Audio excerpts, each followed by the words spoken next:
এত দেবত্ব সম্পত্তি হিন্দু ভাইদের, কোনো সমস্যা নেই। আর সমস্যা কোথায়? ওয়াকফ নিয়ে।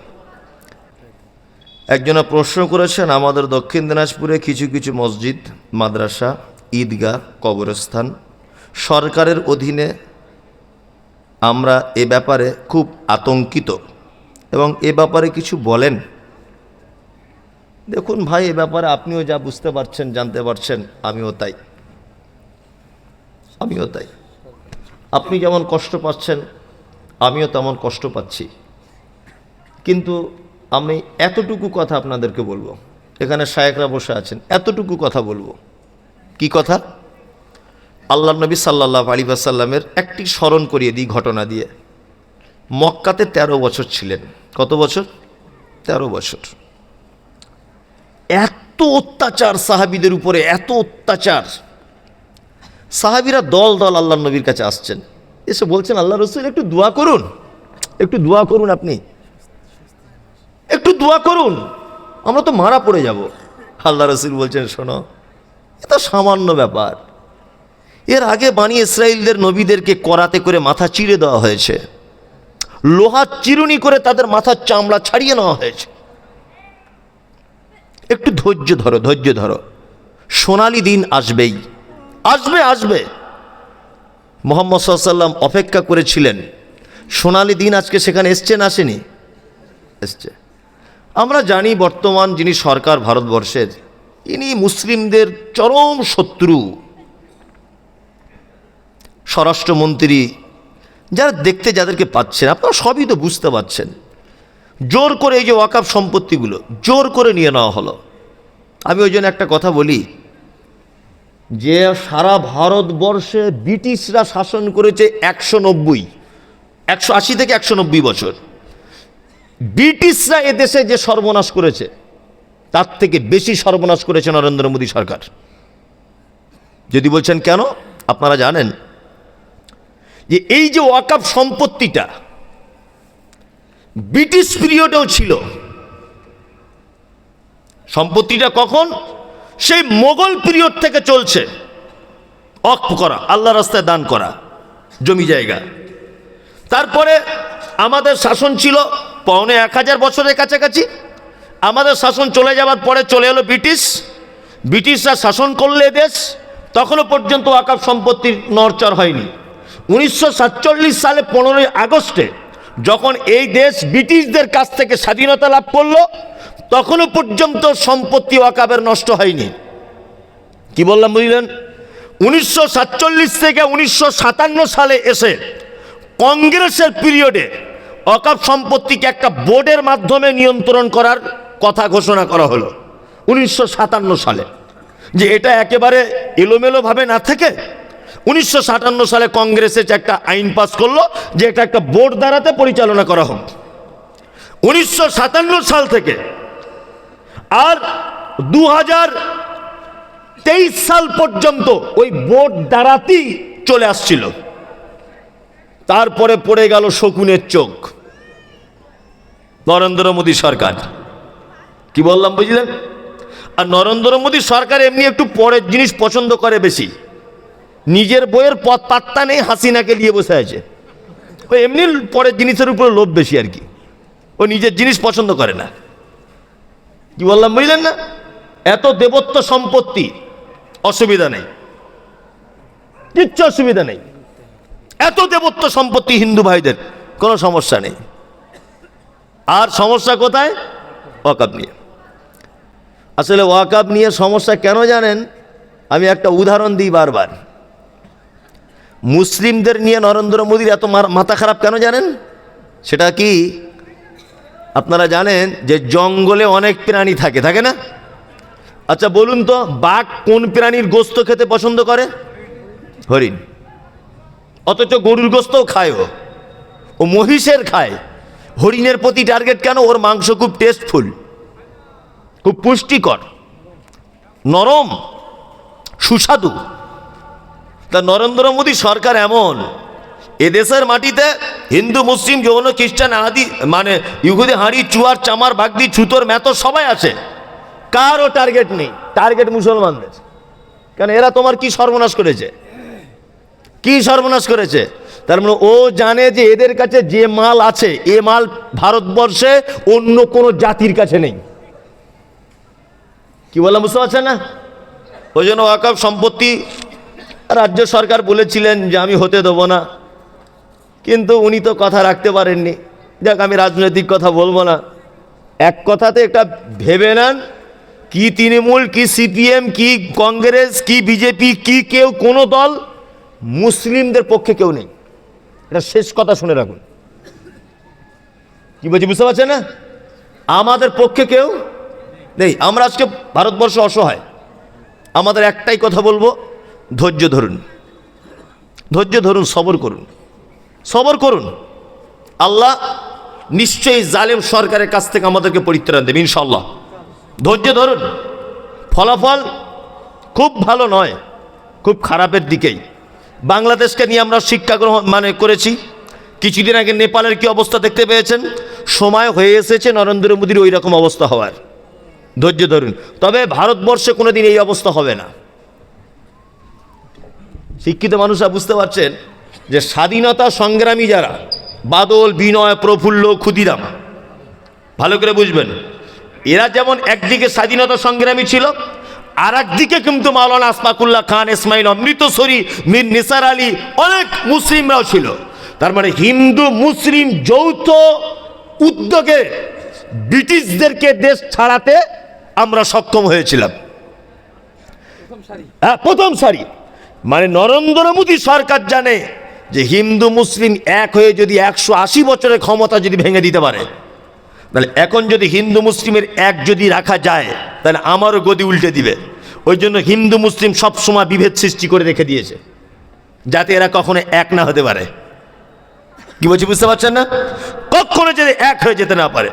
দেখুন, আপনি যে প্রশ্ন করেছেন, এ ব্যথায় আমিও ব্যথিত, এ দুঃখে আমিও দুঃখিত। কিচ্ছু করার নেই আমাদের। ধৈর্য ধরুন। আল্লাহর পক্ষ থেকে ফয়সালা আসা পর্যন্ত আল্লাহ নিশ্চয়ই তিনি উত্তম ফয়সালাকারী। ইনশাল্লাহ আমরা আল্লাহর প্রতি ভরসা রাখছি ইনশাল্লাহ। এছাড়া আমাদের বিকল্প কোনো রাস্তা নেই। দোয়া করুন, এছাড়া আর কোনো রাস্তা আমি দেখতে পাচ্ছি না এই মুহূর্তে। যতই চিল্লামিল্লি করুন। আজকে ওয়াকফ নিয়ে আমি নিজে মোবাইলে আপনারা দেখেছেন, কলকাতার রাজপথে কত আন্দোলন, কত বক্তব্য রেখে এসেছি। মোবাইলে আপনারা দেখেছেন মনে হয় সেই টাইমে, আমাকেও দেখেছেন। আটকাতে পেরেছি আমরা আন্দোলন করে? পারিনি। বাবরি মসজিদ আটকাতে পেরেছি? পারিনি। আমরা কোনো আন্দোলন, কোনো কথায়, কোনো কিছুতে কিছু আটকাতে পারছি বলুন? না। তার মানে আমাদের উপরে কেউ নেই। যারাই আমাদেরকে উপরে উপরে ভালোবাসে, তারাই ভিতরে ভিতরে সর্বনাশ করছে। কি বললাম বুঝলেন? ভিতরে ভিতরে যারা আমাদের ভালো মনে করছে, ভিতরে ভিতরে কি করছে? সর্বনাশ করে দিচ্ছে। আমি মমতাজুল ইসলাম, আমি একেবারে পচা মূর্খ, মানে একেবারে পচা মূর্খ। লেখাপড়াও জানি না, আর ওই বাউল গান গেয়ে গেয়ে বেড়াই, আর মাছের ব্যবসা করি, আর এলাকায় চুরি ছিনতাই সব আমি করি। ধরে নেন কালকে ভোট, কথার লেগে বলছি, পঞ্চায়েত ভোট, আমি তৃণমূল পার্টি থেকে দাঁড়িয়েছি ভোটে। আমি কিন্তু কোনো পার্টির বদনাম করছি না, আল্লাহর কসম বোঝানোর জন্যে। পার্টির লোক কেউ থাকলে ভাববে না যে আমাদের বিরুদ্ধে বলছে। আল্লাহর কসম আমি আপনার বিরুদ্ধে বলিনি, বোঝানোর জন্যে। শিক্ষিত মানুষকে আমরা কিভাবে মূল্যায়ন করি। আমি তৃণমূলে দাঁড়ালাম, আর ইনি যে আছেন শায়েক, উনি কিন্তু বিশাল বড় ডক্টর, ইঞ্জিনিয়ার, উনি একটা কলেজের প্রিন্সিপাল। ভালো করে বুঝবেন, অনেক কিছু ওনার ডিউটি বা ডিগ্রি, অনেক কিছু ডিগ্রি আছে ওনার। উনি দাঁড়িয়েছেন এখন ধরে নেন সিপিএম থেকে। সিপিএমের তো কোনো বাজার নাই, ভালো করে বুঝবে। কালকে ভোট, ভোট হয়ে গেল, তারপরের দিন ধরে নেন ভোটের রেজাল্ট বার হবে। বলুন তো আপনারা নিজেরা জেতার চান্স বেশি কার? সত্যি কথাটা বলুন। তার মানে আমার জেতার চান্স বেশি, অথচ আমি পচা মূর্খ, কিচ্ছু জানি না।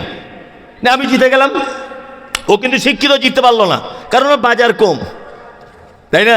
না আমি জিতে গেলাম, না আমাকে পার্লামেন্টে পাঠিয়ে দেওয়া হলো। ধরে নেন পার্লামেন্টে নরেন্দ্র মোদী বিল পাস করে দিয়েছে কি না, বাবরি মসজিদ ভেঙে দিতে হবে। ভালো করে বুঝবেন, সব এমপিরা সই করো। না আমি তো লেখাপড়া জানি না, মা চলা, টিকিট পেয়েছি বলে হয়ে গেছি। না আমি পার্লামেন্টে কীরকম করে ঘুমাচ্ছি। ইংলিশে লেখা এসেছে একটা চিঠি, নরেন্দ্র মোদী দিয়েছে বিন্যাকুড়ি মাদ্রাসাটা ভাঙতে হবে, সব সাইন করো। সবাই সাইন করে দিয়েছে। আমি ইংরেজি পড়তে পারি না, আমি দেখছি সবাই করছে, যখন আমিও করে দিই। মমতাজুল ইসলাম ইরফানি ওইটা আনন্দবাজার পত্রিকা কাল সকালে বার হয়েছে। তারপরের দিন বলছে, ওরে শালারে, কাকে ভোট দিলাম? আমাদের বিন্যাকুড়ির ছেলে আমাদের মাদ্রাসা ভাঙা সই করে দিল। ধর শালাকে, মার শালাকে, জীবনে ভোট দেবো না। এ দোষ আমার না দোষ আপনার? আপনি আমার মতো গাধাকে ওইখানে পৌঁছালেন কেন, এটা আগে বলুন।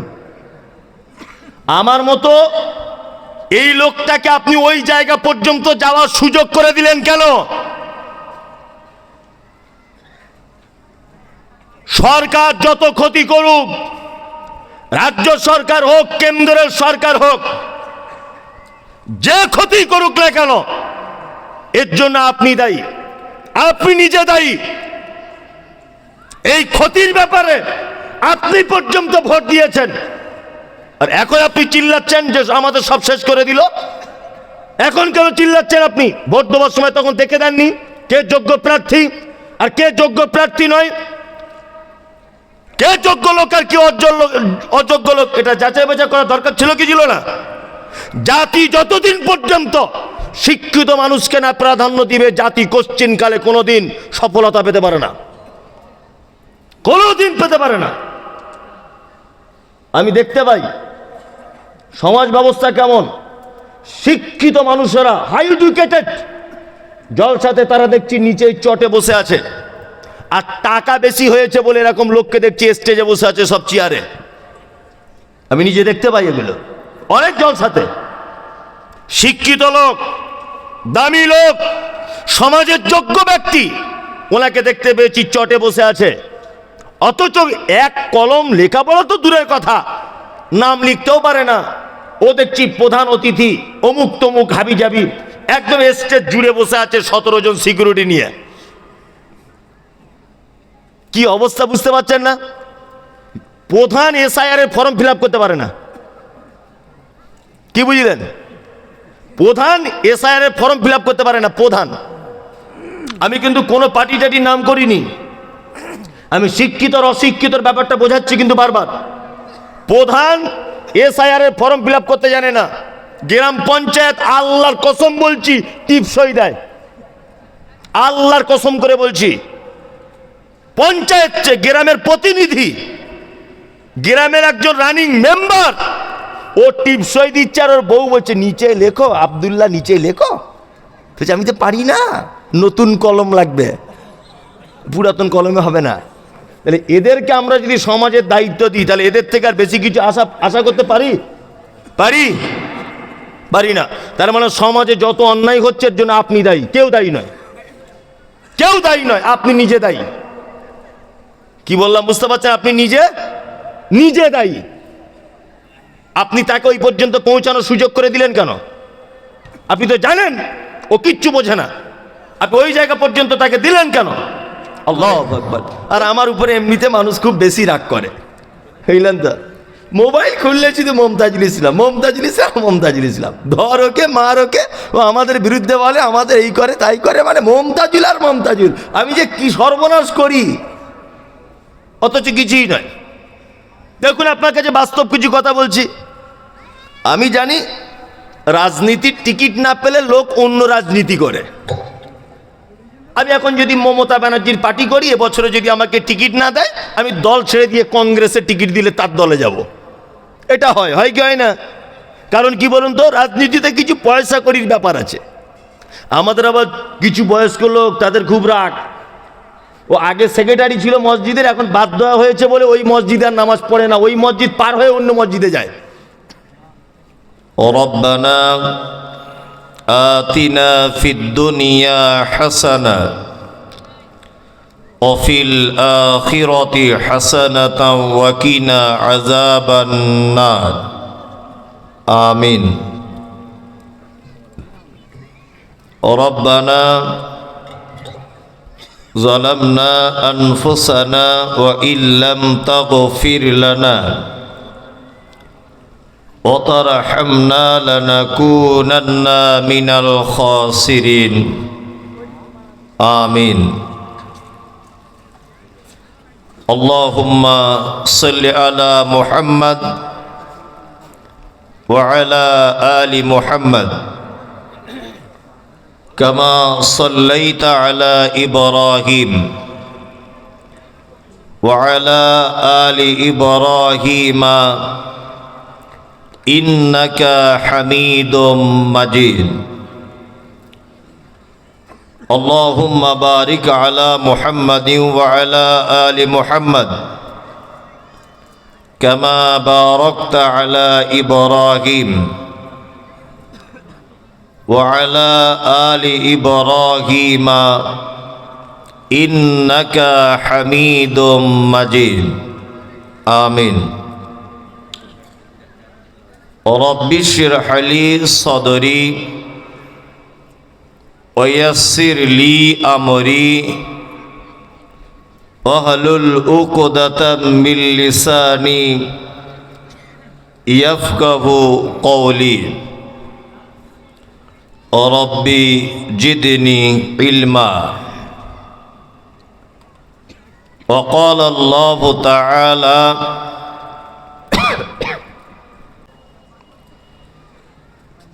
গোটা বিশ্ব যখন এগিয়ে চলেছে আমরা তখন বসে গোটা বিশ্ব যখন এগিয়ে চলেছে আমরা তখন বসে বিবি তালাকের ফতোয়া খুঁজেছি ফিকহ হাদিস চষে হানাফি সাফি মালিকি হাম্বলি তখনও মিটিনি গোল এমন সময় আজরাইল এসে হাঁক দিল তোল পিতল বাহিরের দিকে যত বেড়ে চলেছে ভিতরের দিকে তত মুসলিম মোরা বেড়ে চলেছি গরু ছাগলের মতো আজকের জলসার সুযোগ্য নির্বাচিত যোগ্যতম সভাপতি উপস্থিত আমন্ত্রিত ওলামায়ে কেরাম বিজ্ঞাপিত অবিজ্ঞাপিত আজকের জলসার অতিথিবৃন্দ শ্রোতা হিসাবে যারা এসেছেন চলে গেছেন আসছেন নারী পুরুষ আবাল বৃদ্ধ বনিতা নির্বিশেষে সকলকে জানাচ্ছি আন্তরিক শুভেচ্ছা ভালোবাসা প্রেম মোবারকবাদ ধন্যবাদ সাধুবাদ স্নেহাশিস যথাক্রমে শ্রেণীগতভাবে আলহামদুলিল্লাহ মাগরিবের পর থেকে নিয়ে এতক্ষণ পর্যন্ত আপনারা বিভিন্ন ওলামায়ে কেরামদের কাছ থেকে হাদিস এবং কোরআনের অনুকূলে অনেক জ্ঞানগর্ভ আলোচনা শ্রবণ করেছেন আমি এসেছি অনেক দূর থেকে আমিও আপনাদের সামনে ছোট্ট একটি বিষয়ের উপরে আলোচনা করব ইনশাআল্লাহ বিষয়টি কি ইসলামে শিক্ষার গুরুত্ব আমি পবিত্র আল কোরআনের যে আয়াত প্রথমে তেলাওয়াত করেছি তাতে করে এখানে ওলামাগণ বুঝতে পেরেছেন যে কি বিষয়ে বলবো তবে অত্র বিষয়ের উপরে আলোচনাটা শেষ পর্যন্ত শোনার বিনীত অনুরোধ থাকলো কারণ আমাদের শ্রোতাদের অবস্থা এমন দেখেছি যে 10টা 9:30 না বাজলে জলসাতে আসে না আবার 11:30 বাজলে ও আর থাকে না জুম্মার দিনে ইমাম সাহেব যদি 5 মিনিট খুতবা দেরি করে দেয় তো বাইরে এসে এত চিল্লামিল্লি করে যে মনে হচ্ছে ওর দুবাইয়ে যাবার প্লেন মিস হয়ে গেছে অথচ মসজিদ থেকে বার হয়ে দেখবেন ঠ্যাঙের উপরে ঠ্যাং তুলে দিয়ে পানের দোকানে চা বিড়ির দোকানে চা পান করছে বিড়ি জানছে তাই না? মানে এক কথাতে আমরা ভালো জিনিস এখনো পর্যন্ত গ্রহণ করতে ভালোভাবে শিখিনি। ওই জন্য বলবো আমি কোরআন এবং হাদিস থেকে কিছু কথা, এবং আপনার সামাজিক জীবনে দুনিয়াবি জীবনে উপকার হবে এই রকম কিছু কথা বলবো ইনশাল্লাহ। আমি ভূমিকা না করি আলোচনা শুরু করছি। শিক্ষার ব্যাপারে আলোচনা করার দরকার আছে কি না এইটা আগে বলি। যদি বলছেন নামাজ ছেড়ে দিলে একটা মানুষ আর মুসলিম থাকতে পারে না, থাকতে পারে না, তা এই ব্যাপারটা তো বেশি করে জোর দেওয়া দরকার। পৃথিবীতে সব থেকে বড় পাপের নাম শিরক, তাই না? আলেম ওলামারা তো এইটা নিয়ে বক্তব্য দেওয়া দরকার, শিক্ষা নিয়ে বলার দরকার কি, কেন বলার দরকার এইটা আগে জানুন। আচ্ছা বলুন, ইসলামের ভিত্তি বা ভিত কয়টি? কে বলতে পারবেন? 5টি। জি, 5টি জিনিসের উপর ইসলাম দাঁড়িয়ে আছে। বিশেষ করে যারা শিক্ষিত মানুষ, আপনাদের কাছে অনুরোধ থাকলো যে আপনারা একটু আমার দিকে ধ্যান করুন। ইসলামের ভিত 5টি। 1 নাম্বার তাওহীদ, লা ইলাহা ইল্লাল্লাহ, এইটা হচ্ছে 1 নম্বর। 2 সালাত, নামাজ। 3 যাকাত। 4 সিয়াম। 5 হজ। এই 5টি জিনিসের উপর ইসলাম দাঁড়িয়ে আছে, তাই তো? মানে একজন মুসলিম যদি এই 5টির একটা জিনিস যদি ছাড়ে, তাহলে সে একটি বিল্ডিংয়ের একটি দেওয়াল বা একটি বিল্ডিংয়ের একটি খুঁটি নষ্ট হয়ে গেলে সেই বিল্ডিংটা যতটা দুর্বল হয়ে পড়ে, একটা মানুষের জীবন ঠিক ততটাই দুর্বল হয়ে পড়বে। কি বললাম বুঝলেন? এবার আপনাদেরকে বলি, লা ইলাহা ইল্লাল্লাহ। আচ্ছা, এই যে কলেমাটা পবিত্র আল কোরআনে কত জায়গাতে বলা হয়েছে কারো জানা আছে? নাই, এক জায়গাতে বলা হয়েছে, এক জায়গায়। আপনি আমার সঙ্গে একমত হতেও পারেন, নাও পারেন, চেক করতেও পারেন। সেটি হচ্ছে সূরা মুহাম্মদ আয়াত নাম্বার 19। আল্লাহ তাআলা বলছেন, ফালাম আন্নাহু লা ইলাহা ইল্লাল্লাহ। এই লা ইলাহা ইল্লাল্লাহটা কোরআন মাজিদে এসেছে কতবার? একবার। কতবার? একবার। আমার ভাষা বুঝতে অসুবিধা হচ্ছে না তো? আপনার মায়ের সাথে কথা বলুন, এটা তো জুম্মার মজলিস নয়। জুম্মার দিন হলে কথা বলা যায় না। তা আপনি ধরে নেন এই মুহূর্তে ছাত্র, আমি শিক্ষক। আপনি যতই পণ্ডিত হন, এখন আপনি ধরে নেন যে মমতাজুল ইসলাম আমার শিক্ষক, আমি ছাত্র। আমি আপনাকে জিজ্ঞাসা করলে আপনি উত্তর দিতে বাধ্য। শুধু দিতে হবে তা নয়, দিতে বাধ্য আপনি। তাহলে কলেমা লা ইলাহা ইল্লাল্লাহ কোরআনে কতবার এসেছে? একবার। 2, তারপরে এলো সালাত বা নামাজ। আচ্ছা, এই সালাত বা নামাজের ব্যাপারে কোরআনে কতবার বলা হয়েছে? প্রচলিত আছে 82 বার। আমি 82 বারই নিলাম, 82 বার। তারপরে এলো কি? যাকাত। যাকাত শব্দটি পবিত্র আল কোরআনে বা যাকাতের ব্যাপারে আল্লাহ সুবহানাহু ওয়া তাআলা পবিত্র আল কোরআনে 31 জায়গা আলোচনা করেছেন। ডাইরেক্ট 29 জায়গায় বলেছেন, আকিমিস সালাত ওয়া আতুজ যাকাত, সালাত আদায় করো, সাথে সাথে কি করো, যাকাত দাও। এই আয়াত এসেছে ডাইরেক্ট 29 জায়গাতে, আর বিভিন্ন ইশারা ইঙ্গিতে যাকাতের ব্যাপারে আলোচনা করা হয়েছে আরো 2 জায়গায়। টোটালে হলো 29 আর 2 31 জায়গাতে। আমি কিন্তু ধরবো এগুলো, আবার একটু পড়ি, যে বলতে পারবে তার প্রাইজ আছে।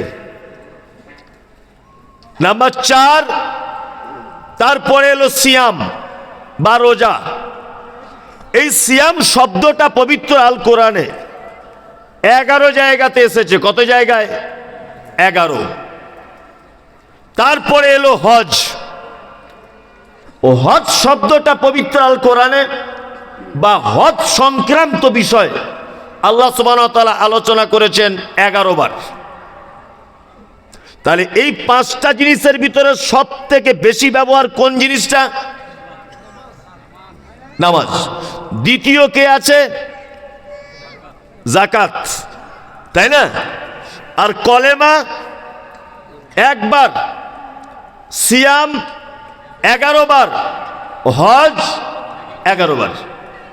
তার মানে এই 5টি জিনিসের ভিতরে সর্বাধিক আলোচিত যে বিষয় তার নাম সালাত।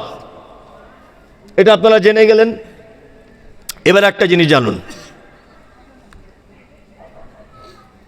হযরত মুহাম্মদ সাল্লাল্লাহু আলাইহি ওয়াসাল্লাম,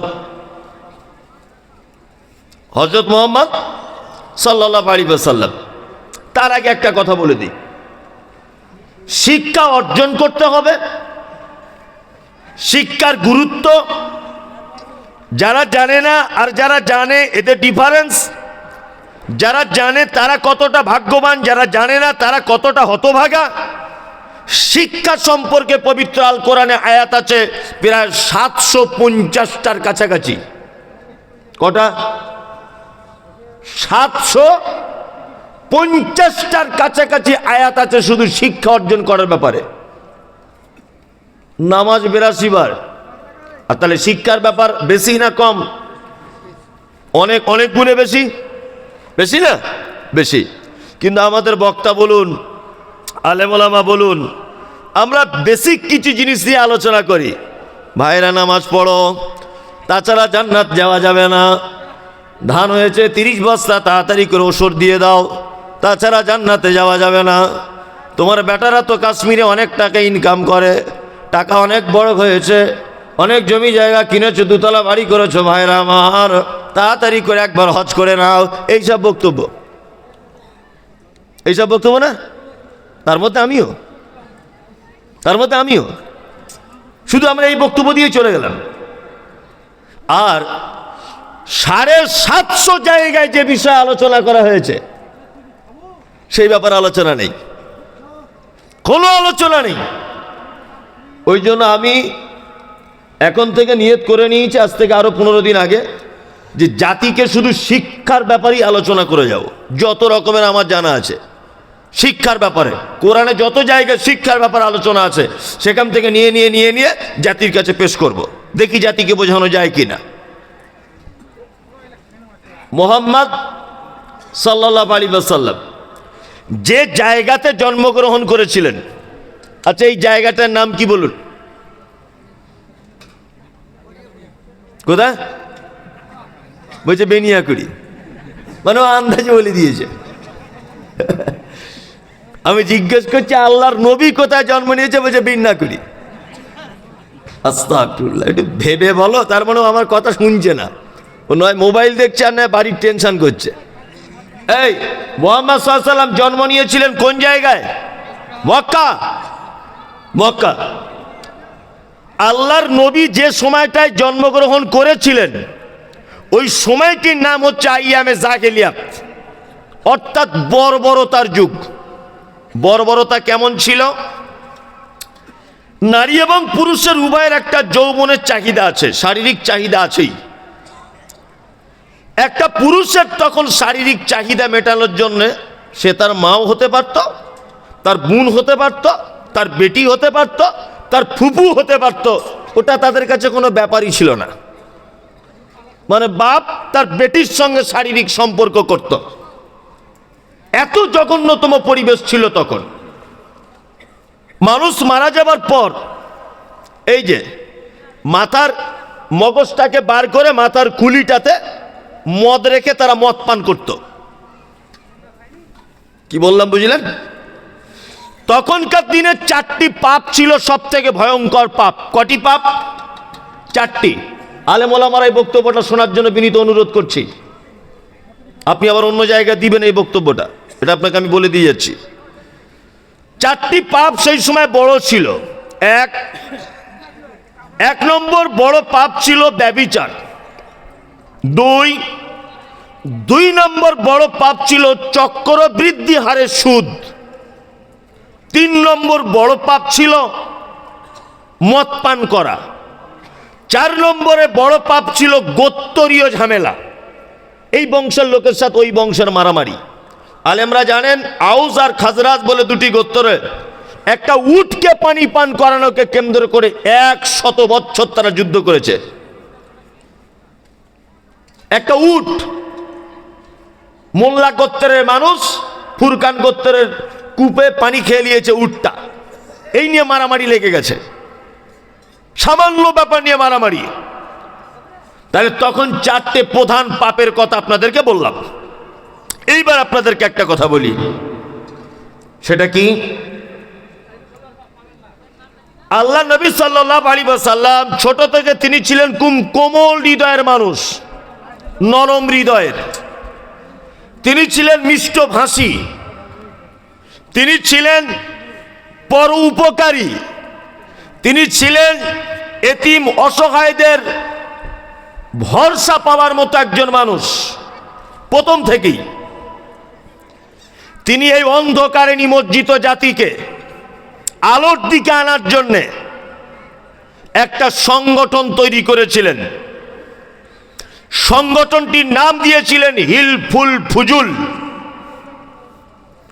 আর এই হিলফুল ফুজুলের তিনি প্রধান দায়িত্ব পালন করে যুবক ছেলেদের নিয়ে সমাজের অন্যায়ের বিরুদ্ধে তিনি প্রতিবাদ করতেন, সমাজকে সংশোধন করার চেষ্টা করেছিলেন।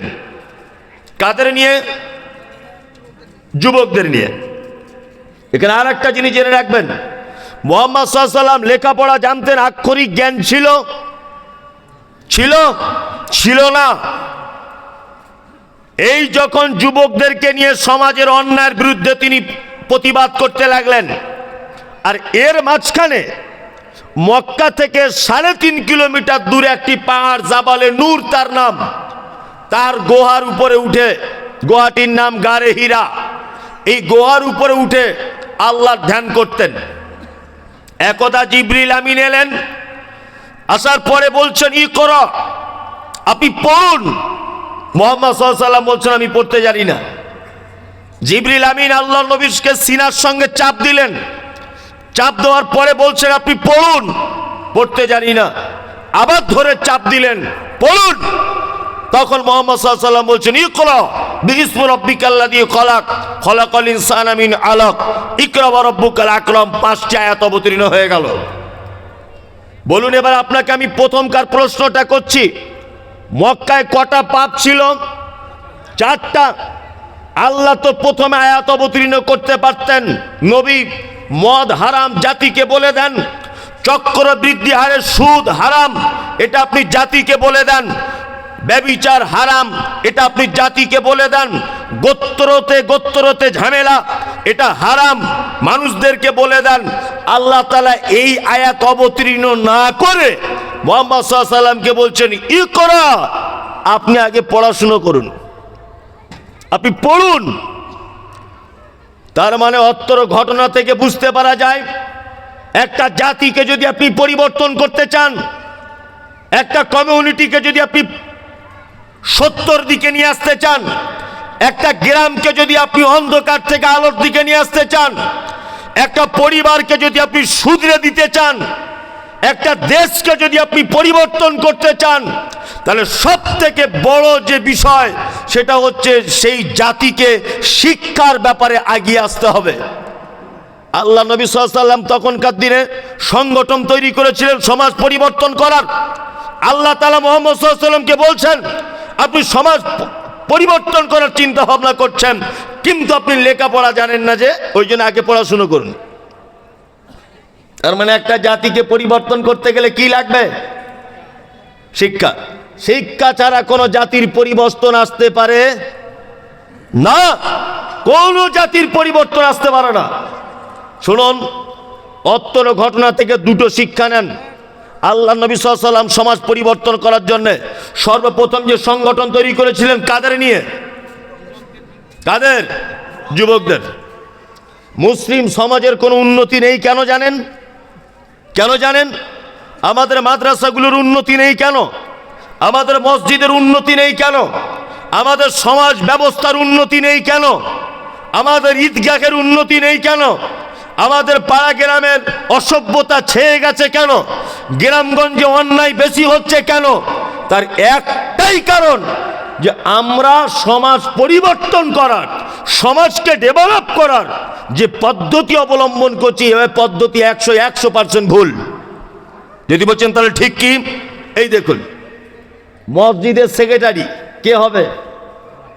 কে হবে? সরকার জানে 60 বছর বয়স হয়ে গেলে ওর বুদ্ধি কমে যায়, ও চাকরি শেষ। আচ্ছা, 60 বছরের পরে কেউ আর চাকরিতে টিকে থাকতে পারে? পারে না তো। মানে সরকারি পক্ষ জানে ও 60 বছর হয়েছে, মানে ওর বুদ্ধি কম, ওর বুদ্ধি কমে গেছে।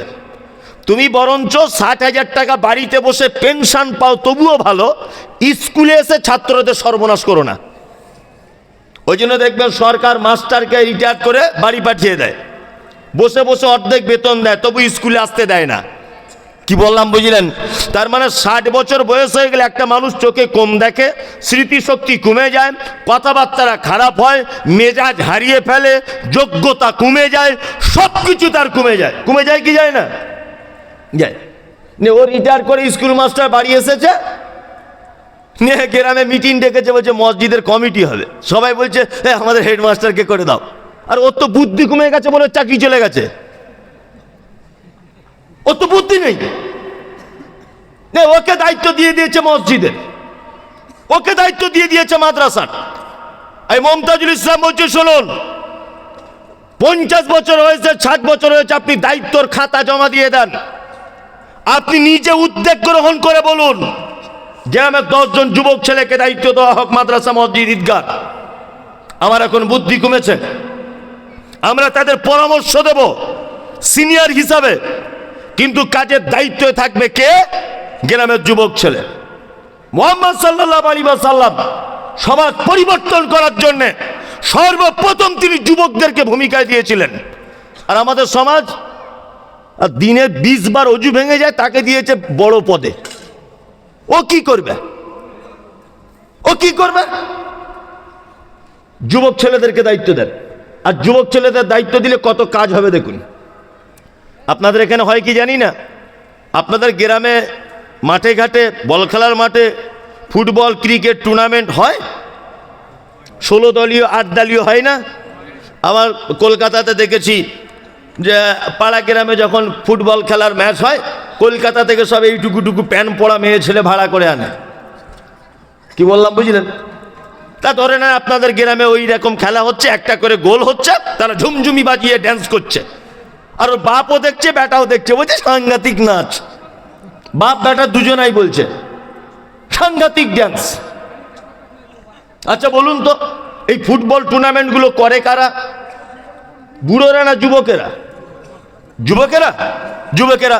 এবার ধরে নেন গ্রামে একটা টুর্নামেন্ট দেওয়া হলো, ন্যাংটো মেয়েদের নিয়ে নাচানো হলো। নাচানোর দায়িত্ব কে ছিল? শুকুর আলীর বেটা আব্দুল হাকিম, মফিজুলের বেটা আব্দুল্লাহ, করিমের বেটা আবু সুফিয়ান, এই 5 জন যুবক মেন। ভালো করে বুঝবেন, টার্গেট করতে হবে আপনাকে, যে গ্রামে যে 5 জন ছেলে বেশি অন্যায় কাজে লিপ্ত, তাদেরকে ধরে বলুন, এই তুই মাদ্রাসা সেক্রেটারি আজ থেকে, তুই মসজিদের, আর তুই ঈদগার দায়িত্বে থাক। আচ্ছা বলুন তো, তাদের যদি মাদ্রাসা মসজিদের দায়িত্বটা কাঁধে তুলে দেওয়া হয়, ওই অন্যায় কাজ আর জীবনে যেতে পারবে? পারবে? পারবে না, কখনো যেতে পারবে না। ওই জন্য যারা সমাজে বেশি বাড়াবাড়ি করছে, বেশি যারা সমাজে ক্ষতি করছে বুঝতে পারবেন এই ছেলেগুলো বেশি বাড়াবাড়ি করছে, মসজিদ মাদ্রাসার দায়িত্বর বাঁশ কাঁধে ঝুলিয়ে দেন, দেখবেন ও লজ্জায় ওর ড্যান্সার যাবে না, ইস আমিও কাজে নাই ভাই মাদ্রাসার দায়িত্বে আছি, ও লজ্জায় যেতে পারবে? পারবে? তার মানে সমাজ পরিবর্তন করার সব থেকে বড় পদক্ষেপ হচ্ছে যুবকদেরকে আগে আসতে হবে, যুবকদের আসতে হবে। তবে আমার আবার একটা জিনিস খুব হাসি লাগে, এগুলো উচিত কথা তো, বললে মানুষ রাগ করে, আর আমার উপরে এমনিতে মানুষ খুব বেশি রাগ করে, বুঝলেন তো? মোবাইল খুললে শুধু মমতাজুল ইসলাম, মমতাজুল ইসলাম, মমতাজুল ইসলাম, ধর ওকে মার ওকে, ও আমাদের বিরুদ্ধে বলে, আমাদের এই করে তাই করে, মানে মমতাজুল আর মমতাজুল। আমি যে কি সর্বনাশ করি, অথচ কিছুই নয়।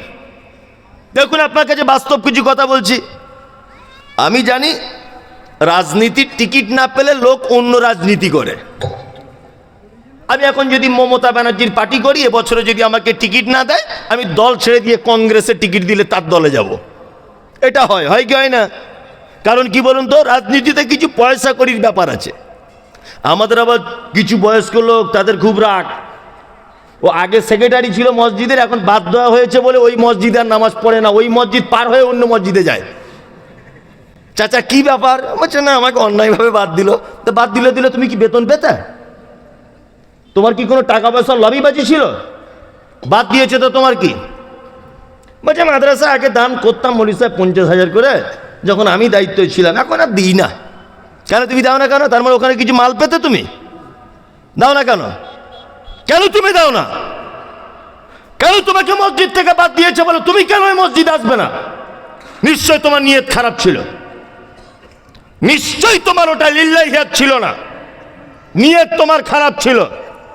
আশ্চর্যকর ব্যাপার, মাদ্রাসা মসজিদ কি কারোর বাপের পৈতৃক সম্পত্তি যে সারা জীবন তুমি দায়িত্ব পালন করবে, তারপর তোমার বেটা হবে, তারপর তার বেটা হবে? এটা কি রাজতন্ত্র নাকি? একটা আমানতদার ইমানদার লোক হলেই সে যুবক হয়, বলিষ্ঠ ভাষায় কাজবাজ করতে পারে, তারা দায়িত্বে আসবে সমাজ যদি পরিবর্তন করতে চান। ওই জন্য বলছি, মসজিদ মাদ্রাসা ঈদগাহ যে সমস্ত দায়িত্ব রয়েছেন, এই দায়িত্বগুলো পরিবর্তন করার চেষ্টা করুন।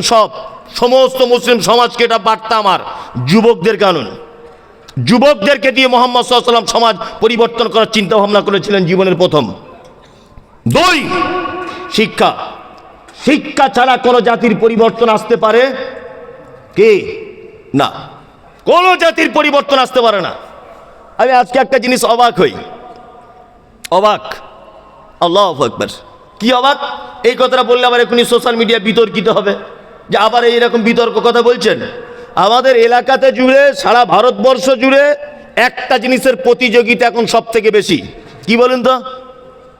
দামি দামি মসজিদ করতে হবে। ওদের মসজিদে 13টা এসি, আমাদের 16টা লাগাবো। ওদের মসজিদে 4টে মিনার, আমাদের 12টা মিনার করব।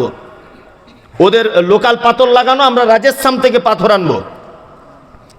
এই প্রতিযোগিতা চলছে কি চলছে না? চলছে, চলছে। আচ্ছা, কে আপনাকে যুক্তি দিল?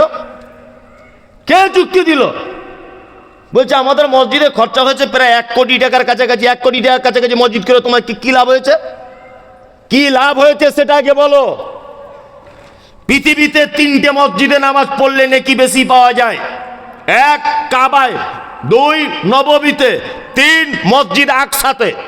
আর পৃথিবীর কোন মসজিদে 2 রাকাত নামাজ পড়লে 4 আনা নেকি বেশি নাই, 4 আনা নেকি বেশি নাই।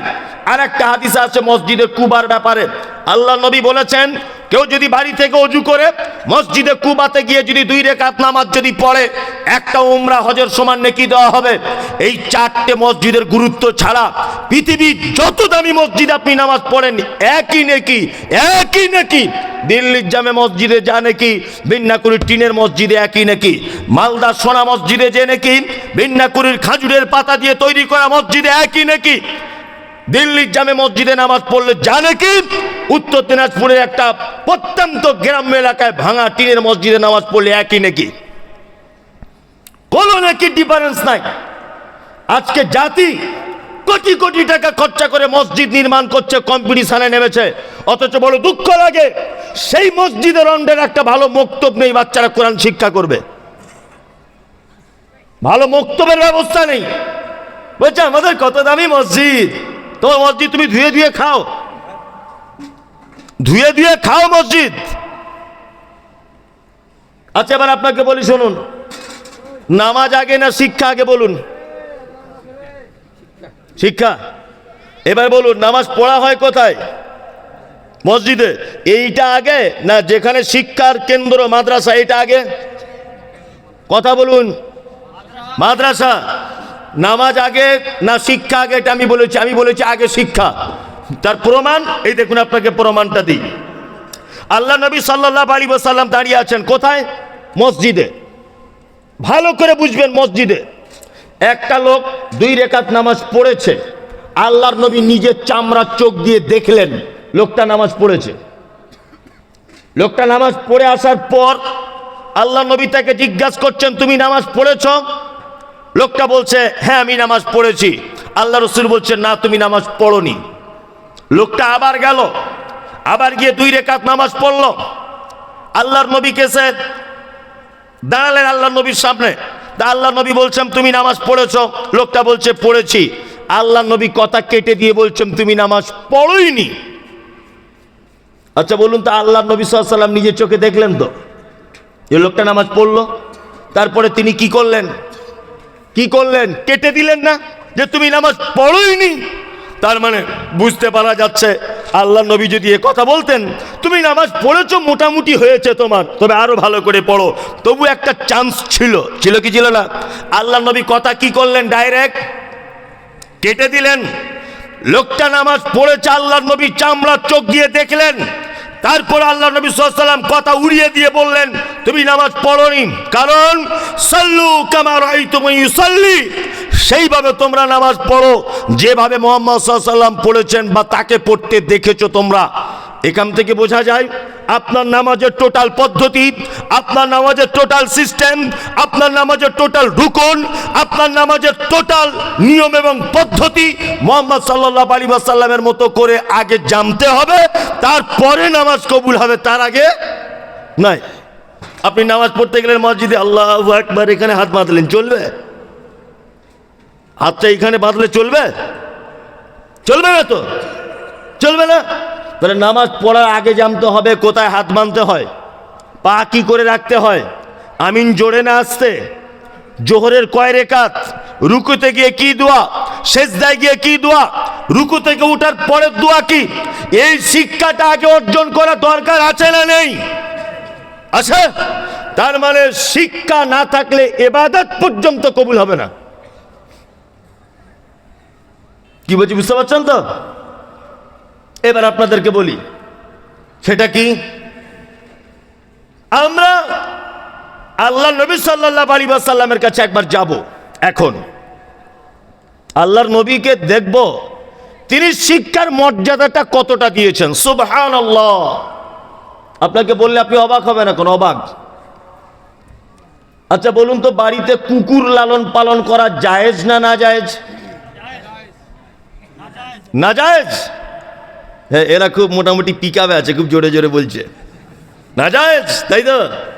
পারুক না পারুক বলেছে তো, তবে ঠিকই বলেছে, না জায়েজ, তাই না? আল্লাহ নবী কি বললেন?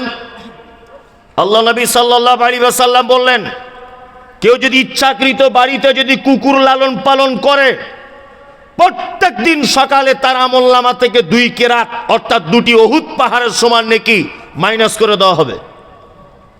এমনিতে তো নেকি পাওয়া যায় না, হ্যাঁ যায়। আবার ঢং করে যদি কেউ কুকুর বাড়িতে রাখে, তাহলে 2 উহুদ পাহাড়ের সমান নেকি প্রতিদিন কি হবে?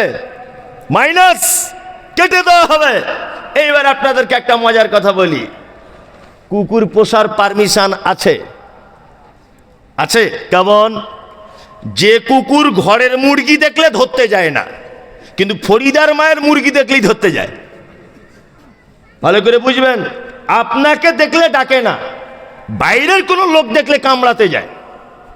মালিকের ছাগল দেখলে কামড়াতে যায় না, কিন্তু পল্টুদের ছাগল যদি এই বাড়িতে ঢোকে কামড়াতে যায়।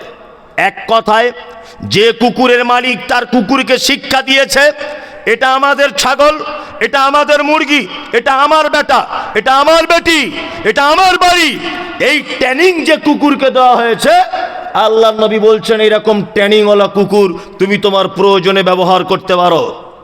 তোমার ধানের জমি, তোমার আমের বাগান, তোমার পোলট্রির ফার্ম, তোমার ছাগলের গোয়াল ঘর, তোমার গরুর গোয়াল ঘর, তোমার বাড়ির সিকিউরিটি, যে কোনো মূল্যে তুমি তাকে ব্যবহার করতে পারবে যদি ওকে ট্রেনিং দেওয়া হয়। তাহলে মুহাম্মদ সাল্লাল্লাহু আলাইহি ওয়াসাল্লাম মানুষ তো দূরের কথা, শিক্ষিত কুকুরকে পর্যন্ত সম্মানের চেয়ারে বসিয়েছেন।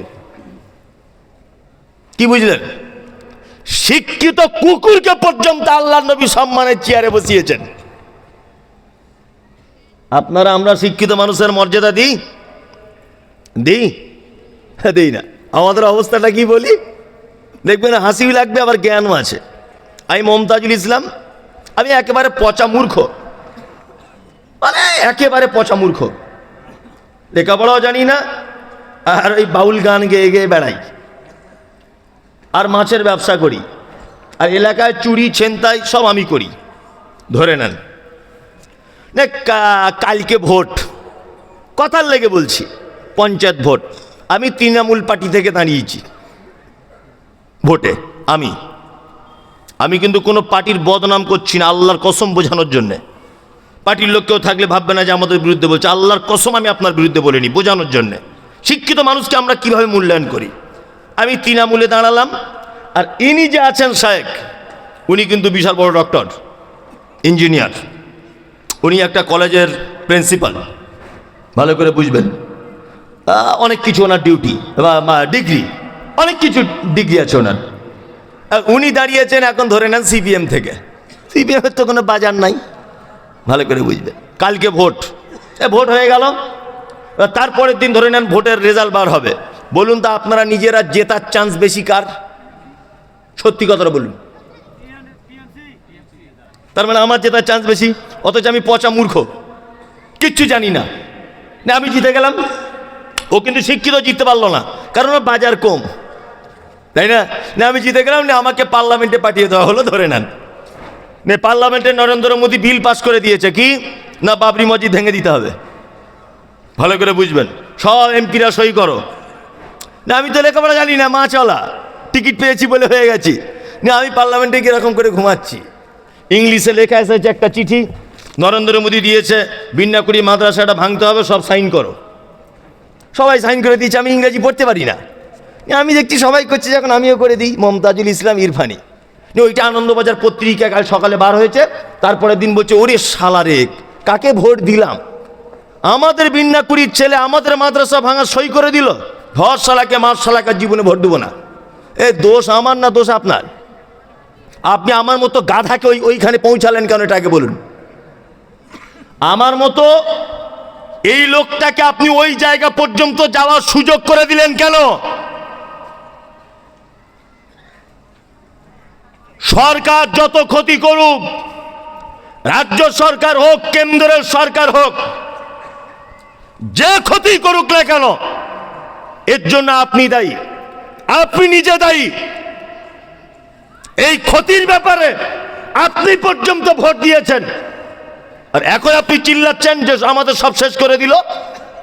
এখন কেন চিল্লাচ্ছেন আপনি? ভোট দেওয়ার সময় তখন দেখে দেননি কে যোগ্য প্রার্থী আর কে যোগ্য প্রার্থী নয়, কে যোগ্য লোক আর কে অযোগ্য লোক, এটা যাচাই বাছাই করার দরকার ছিল কি ছিল না?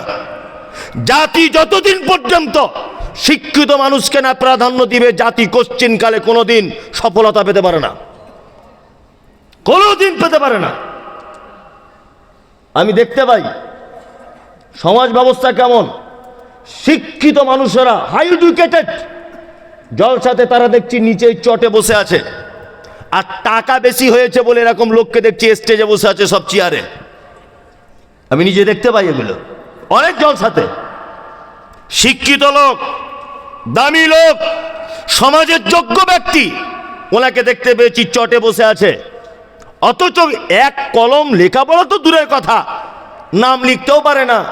ও দেখছি প্রধান অতিথি, অমুক তমুক হাবি যাবি, একদম স্টেজ জুড়ে বসে আছে 17 জন সিকিউরিটি নিয়ে। কি অবস্থা বুঝতে পারছেন না? প্রধান এসআইআর এর ফর্ম ফিল আপ করতে পারে না। কি বুঝলেন? প্রধান এসআইআর এর ফর্ম ফিল আপ করতে পারে না প্রধান। আমি কিন্তু কোনো পার্টি টাটির নাম করিনি, আমি শিক্ষিত আর অশিক্ষিতর ব্যাপারটা বোঝাচ্ছি কিন্তু বারবার। প্রধান SIR এর ফর্ম ফিল আপ করতে জানে না, গ্রাম পঞ্চায়েত আল্লাহর কসম বলছি টিপসই দেয়, আল্লাহর কসম করে বলছি। পঞ্চায়েত গ্রামের প্রতিনিধি, গ্রামের একজন রানিং মেম্বার, ও টিপসই দিচ্ছে আর ওর বউ বলছে নিচে লেখো আব্দুল্লাহ, নিচে লেখো। বলছে আমি তো পারি না, নতুন কলম লাগবে, পুরাতন কলমে হবে না। তাহলে এদেরকে আমরা যদি সমাজের দায়িত্ব দিই, তাহলে এদের থেকে আর বেশি কিছু আশা করতে পারি? পারি না। তার মানে সমাজে যত অন্যায় হচ্ছে এর জন্য আপনি দায়ী, কেউ দায়ী নয়, কেউ দায়ী নয়, আপনি নিজে দায়ী। কি বললাম বুঝতে পারছেন? আপনি নিজে দায়ী। আপনি তাকে ওই পর্যন্ত পৌঁছানোর সুযোগ করে দিলেন কেন? আপনি তো জানেন ও কিচ্ছু বোঝে না, আপনি ওই জায়গা পর্যন্ত তাকে দিলেন কেন? আল্লাহু আকবার। ওই জন্য আপনাকে বলছি শুনুন, শিক্ষার মর্যাদা কতটা পবিত্র আল কোরআন এবার আপনাকে বোঝাই। আল্লাহ তাআলা বলছেন কুল হাল ইয়াস্তাবিল্লাযীনা ইয়ালামুনা ওয়াল্লাযীনা লা ইয়ালামুন, যারা জানে আর যারা জানে না ওরা কি সমান নয়? কুল হাল ইয়াস্তাবিল আমা ওয়াল বাসীর ওয়াজ-যুলুমাতি ওয়ান-নূর, আল্লাহ তাআলা বলছেন যারা জানে তারা চোখওয়ালা লোকের মতো, আর যারা জানে না তারা অন্ধ লোকের মতো। আল্লাহ বলছে যারা জানে তারা চোখওয়ালা লোকের মতো, আর যারা জানে না তারা অন্ধ লোকের মতো। কে বলছেন এটা? আল্লাহ, তাই না? এইবারে এখানে একটা জিনিস জানতে হবে, মৌলভী সাহেব আপনি তো এতক্ষণ শিক্ষা নিয়ে খুব চিল্লামিল্লি করছেন আর খুব বড় বড় কথা বলছেন, আমাদেরকে ছোট বড় করে বলে দিচ্ছেন। এবার আমার জানতে ইচ্ছা করছে, আল্লাহ যে বলছে যারা জানে আর যারা জানে না এরা সমান নয়, যারা জানে এরা চোখওয়ালা লোকের মতো, আর যারা জানে না এরা অন্ধ লোকের মতো। তাহলে কোন শিক্ষা অর্জন করব এটা আগে বলুন, এটা শোনার দরকার আছে না নেই? আমাদের আলেম ওলামারা কিন্তু একটা ব্যাপারে খুব জোর দেয়, ও বন্ধুরা ছেলেরা মাদ্রাসায় ভর্তি করো, আর কিয়ামতের দিনে তোমার মাথায় নূরের তাজ পরিয়ে দেওয়া হবে। ও একেবারে এটা শুনে বলছে 4টে ছেলেকে একসাথে দিয়ে দে, যদি অন্তত তাজটাও তো পাবো। কি বলা বুঝলেন না? আচ্ছা এবার আপনাদেরকে একটা জিনিস বোঝাই। আমি এই মাদ্রাসার বোখারি পড়াই, ধরে নেন বড় হাদিসটা আমি পড়াই, আমি খুব বড় আলেম। আচ্ছা বলুন তো দেখি, এই গ্রামের একটা মেয়ের কিডনিতে পাথর হয়েছে, তাই আমি হাদিস কোরআন দিয়ে পাথরটা বার করতে পারবো? বলুন, পারবো না তো? তাহলে কী করে বার করা যাবে? মরে যাবে? ডাক্তারের কাছে যেতে হবে, তাই তো? ডাক্তারের কাছে যেতে হবে। তা ডাক্তার কোন শিক্ষায় শিক্ষিত? মেডিকেল, ও জেনারেল লাইনের ছাত্র, তাই না? তার মানে বুঝতে পারা যাচ্ছে যে আমার দুটো শিক্ষারই দরকার আছে না নেই? হ্যাঁ, এইটাও জানতে হবে, ওটাও জানতে হবে। মুহাম্মদ সাল্লাল্লাহু আলাইহি ওয়াসাল্লাম তিনি বলেছেন কি বললেন তিনি? তালাবুল ইলমি ফারিজাতুন আলা কুল্লি মুসলিমিন, প্রতিটা মুসলিম নরনারীর জন্য দ্বীনের শিক্ষা অর্জন করা কি ফরজ। ফরজ মানে এই যে আমরা বুঝে নিয়েছি যে 12-14 বছর পড়তে হবে আর পাগড়ি মাথায় দিতে হবে, তার মধ্যে আমিও পাগড়ি নিয়েছি। আমরা কিন্তু এই টেন্ডেন্সিতে আজও পর্যন্ত রয়েছি, 2025 সাল পর্যন্ত। আমি মুমতাজুল ইসলাম বলছি, ফরজ ইসলামের বেসিক জ্ঞান আপনার যতটুকু প্রয়োজন, হারাম কোনটা, হালাল কোনটা, কোনটা সহি, কোনটা ঠিক, পিতামাতার সেবা কেমন, কি করে মানুষ মারা গেলে তার জানাজায় যাব, হারাম কোনটা, কোনটা বৈধ, কোনটা অবৈধ, চুল কি করে কাটতে হয়, কাপড় কিভাবে পরতে হয়, ইসলামের বেসিক জিনিসগুলো আপনার জন্য জানা ফরজ। তারপরে আপনি 2-4 বছর এটা জেনে যাবার পরে কি করবেন? আপনি মাইকেল মধুসূদন দত্ত হন, সমস্যা নেই। আপনি কুমুদ রঞ্জন মল্লিক হন, সমস্যা নেই। আপনি কাজী নজরুল ইসলাম হন, সমস্যা নেই। যত বড় বড় ডিগ্রি আছে আপনি হন, কোনো সমস্যা নেই। তবে আমি মুমতাজুল ইসলামের কথা বলবো, আপনার ছেলে যদি শুধুমাত্র জেনারেল লাইনে পড়াশুনো করে তাহলে ভেবে নেবেন মৃত্যুর আগেও বেঈমান হয়ে কবরে যাবে। এটা আমি মুমতাজুল ইসলাম লিখিত দেবো আপনাকে। ওর ঈমান থাকবে না, দ্বীনের জ্ঞান যদি ওর ভিতরে না থাকে। যদি বলছেন এটা বাড়াবাড়ি হয়ে গেল না, তাহলে আমাদের গ্রামের মাস্টাররা কি করবে? আমাদের গ্রামের শিক্ষিত সমাজ কি করবে? শুনুন, আপনার বেটা, আপনার বেটি, আপনি নিজে শুধু যদি জেনারেল লাইনে পড়ে থাকেন, আরবি যদি না ধারেন, তাহলে ভাববেন আপনার ঈমান অনেক দিন আগে চলে গেছে। আপনার ঈমান অনেক দিন আগে চলে গেছে। এই দেখুন, তার একটা প্রমাণ করি। কথা বলা যাবে না। আল্লাহ বলছেন, ফাইন্না খালাকনাকুম মিন তুরাবিন সুম্মা মিন নুতফাতিন, মানুষকে আমি তৈরি করেছি মাটি দিয়ে। কি দিয়ে? মাটি দিয়ে মানুষকে তৈরি করা হয়েছে। দুটো শিক্ষার দরকার আছে কিনা শিক্ষিত মানুষরা শুনবেন। তাহলে কোরআন বলছে মানুষকে তৈরি করা হয়েছে কি দিয়ে? মাটি দিয়ে, তাই না? চলুন এইবার একবার যাই স্কুলের মাস্টারের কাছে। হেডমাস্টার সাহেব, আপনি বলুন তো মানুষ সৃষ্টি হয়েছে কেমন করে? হেডমাস্টার তখন বলছে, বিবর্তনের মাধ্যমে মানুষ এসেছে। কেমন করে? এই দেখুন, আপনাকে দেখাই। ডাক্তারবাবু যে ঘরে বসে আছে, ওর ঘরের পিছনে একটা ক্যালেন্ডার টাঙানো আছে। ক্যালেন্ডারে দেখবেন একজন এরকম করে আছে, আর একজন ওর থেকে একটু বড়, ওর থেকে একটু বড় এরকম করে আছে, আর ওর থেকে একটু বড় হালকা হালকা দাড়ি, তার থেকে একটু বড় বানরের মতো, তারপরে আর একটু দেখবেন পুরো মানুষ। এরকম ক্যালেন্ডার দেখেছেন? দেখেছেন? তার মানে হেডমাস্টার ডাক্তারবাবু বোঝাতে চাইছে মানুষ আগে বানর ছিল, বানর থেকে গড়িয়াল হলো, তারপরে অন্য প্রাণী হলো, তারপরে ওই আপনার আরেকজন হলো পরিবর্তন, তারপরে মানুষ হলো। বলে কি বলে না? এটা কার থিওরি? Charles Darwin. 200 বছর আগেকার থিওরি চার্লস ডারউইনের। সত্যি চার্লস ডারউইন যদি বেঁচে থাকতে, আমি সত্যি ওনার সঙ্গে দেখা করতাম, যে আপনার মাথাতে মগজ আছে না সব গোবরে ভরা, এ বুদ্ধি কে দিল আপনার? কে আপনাকে বুদ্ধি দিল? এ তত্ত্ব কে আপনাকে স্কুল সিলেবাসে ঢোকাতে বলল যে বিবর্তনের মাধ্যমে? এটা বিজ্ঞান বলছে বিবর্তনের মাধ্যমে মানুষের জন্ম হয়েছে। আল্লাহু আকবার। আপনাকে একটা জিনিস বোঝাই। আমার বাড়িতে একটা দেশি গাই গরু আছে, এটা অরিজিনাল নেই কিন্তু বোঝানোর জন্য। তা আমার স্ত্রী একদিন আমাকে হঠাৎ করে বলছে, দেখুন আপনার ছেলে আর আপনার মেয়ে, আপনি, আমি আর আপনার আব্বা মা, বাড়িতে আমরা 6 জন মেম্বার। তা দেশি গরুর দুধ 1-1.5 কেজি হয়। তাই এ যা দুধ হয় আপনার মেয়ে আর আপনার বেটা দুজনে খেলে, আমাদের স্বামী স্ত্রী হয় না, আমার তো বাদ দেন, আপনার আব্বা মায়েরও খাওয়া হয় না। তো দুধ একটু বেশি করে হবে এরকম গরু পাওয়া যাবে কি? তোমার স্ত্রীকে বললাম, দেখো ফের তাহলে এই গরুটা বিক্রি করে অন্য গরু কিনতে হবে। তা আমি ডাক্তারকে ফোন করলাম, গরুর ডাক্তারকে, যে ডাক্তারবাবু এর দুধ কি বাড়ানোর কোনো রাস্তা আছে? তা ডাক্তার আমাকে বলছে, ভাই দুধ বাড়ানোর দরকার নেই তো। এবারে গরুটা যখন মানে বাচ্চা হওয়ার আগে যা প্রজনন করতে হয়, এই টাইমটাতে আপনি যদি একটা ওই জার্সি গরুর ইনজেকশনের মাধ্যমে ওকে পুশ করেন, তাহলে ও জার্সি গরুর বাছুর হবে। আচ্ছা, এটা হচ্ছে কি হচ্ছে না? হচ্ছে না? হচ্ছে। তো আমার স্ত্রীকে বলছি, হাগো ডাক্তার বলেছে না জার্সি গরুর ইনজেকশন দিয়ে দেবে আর জার্সি গরুর বাছুর হবে। তো আমার স্ত্রী বলছে, তাই সত্যি? হ্যাঁ সত্যি।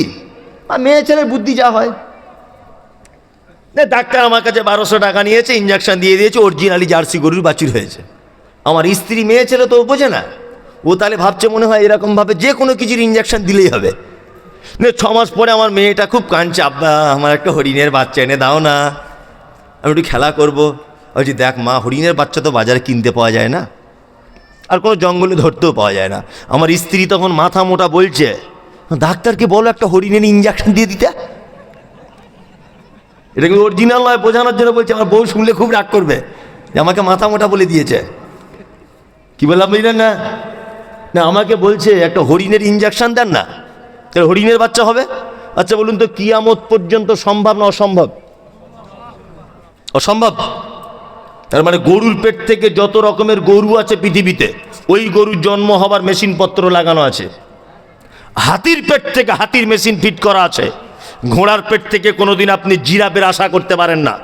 পারেন? পারেন না। আপনি কোনোদিন শিয়ালের পেট থেকে বিড়ালের বাচ্চা আশা করতে পারেন না। আমি চার্লস ডারউইন সাহেবকে বলতে চাই, উনি তো চলে গেছেন পৃথিবী থেকে। তারপরে ওনার কাছে একটা প্রশ্ন আমার এটা, যে বানর থেকে যদি মানুষ হয়, তাহলে আপনার এই থিওরি 200 বছর আগে, তাহলে আজকে 2025 সাল পর্যন্ত সুন্দরবনের একটা বানর মানুষ হলো না কেন? কেন হলো না? বানর একটা আলাদা ভিন্ন প্রাণী, ওর আলাদা পার্টস, আলাদা মেশিন। বানর থেকে মানুষ কি করে হতে পারে? এটা ভুল তথ্য। এবার আপনাকে বলছি, দুটো শিক্ষা আপনার বেটাকে দিতে হবে। কেন? আপনার বেটা যদি শুধু জানে বিবর্তনের মাধ্যমে মানুষের জন্ম, তাহলে আপনার বেটা যদি এইটা জানার পরে মৃত্যুবরণ করে, তার ইমাম থাকবে? কোরআন বলছে মাটি থেকে মানুষের জন্ম দেওয়া হয়েছে, তৈরি করা হয়েছে কি দিয়ে? মাটি থেকে। কোরআন বলছে ওর নাম ঈসা, মায়ের নাম মারিয়াম, জন্ম হয়েছে বাইতুল্লাহাম, স্কুলে পড়ানো হচ্ছে ওর নাম যিশু, ওর মায়ের নাম ম্যারি, জন্ম হয়েছে বেতেলহেম। তাহলে স্কুলের সঙ্গে পবিত্র আল কোরআনের সংঘর্ষ আছে না নেই? আছে। আমি আপনাকে যেটা বলতে চাইছি, আপনার বেটা যেমন শিখবে তার নাম যিশু, আপনার বেটা তেমন শিখবে তার নাম ঈসা।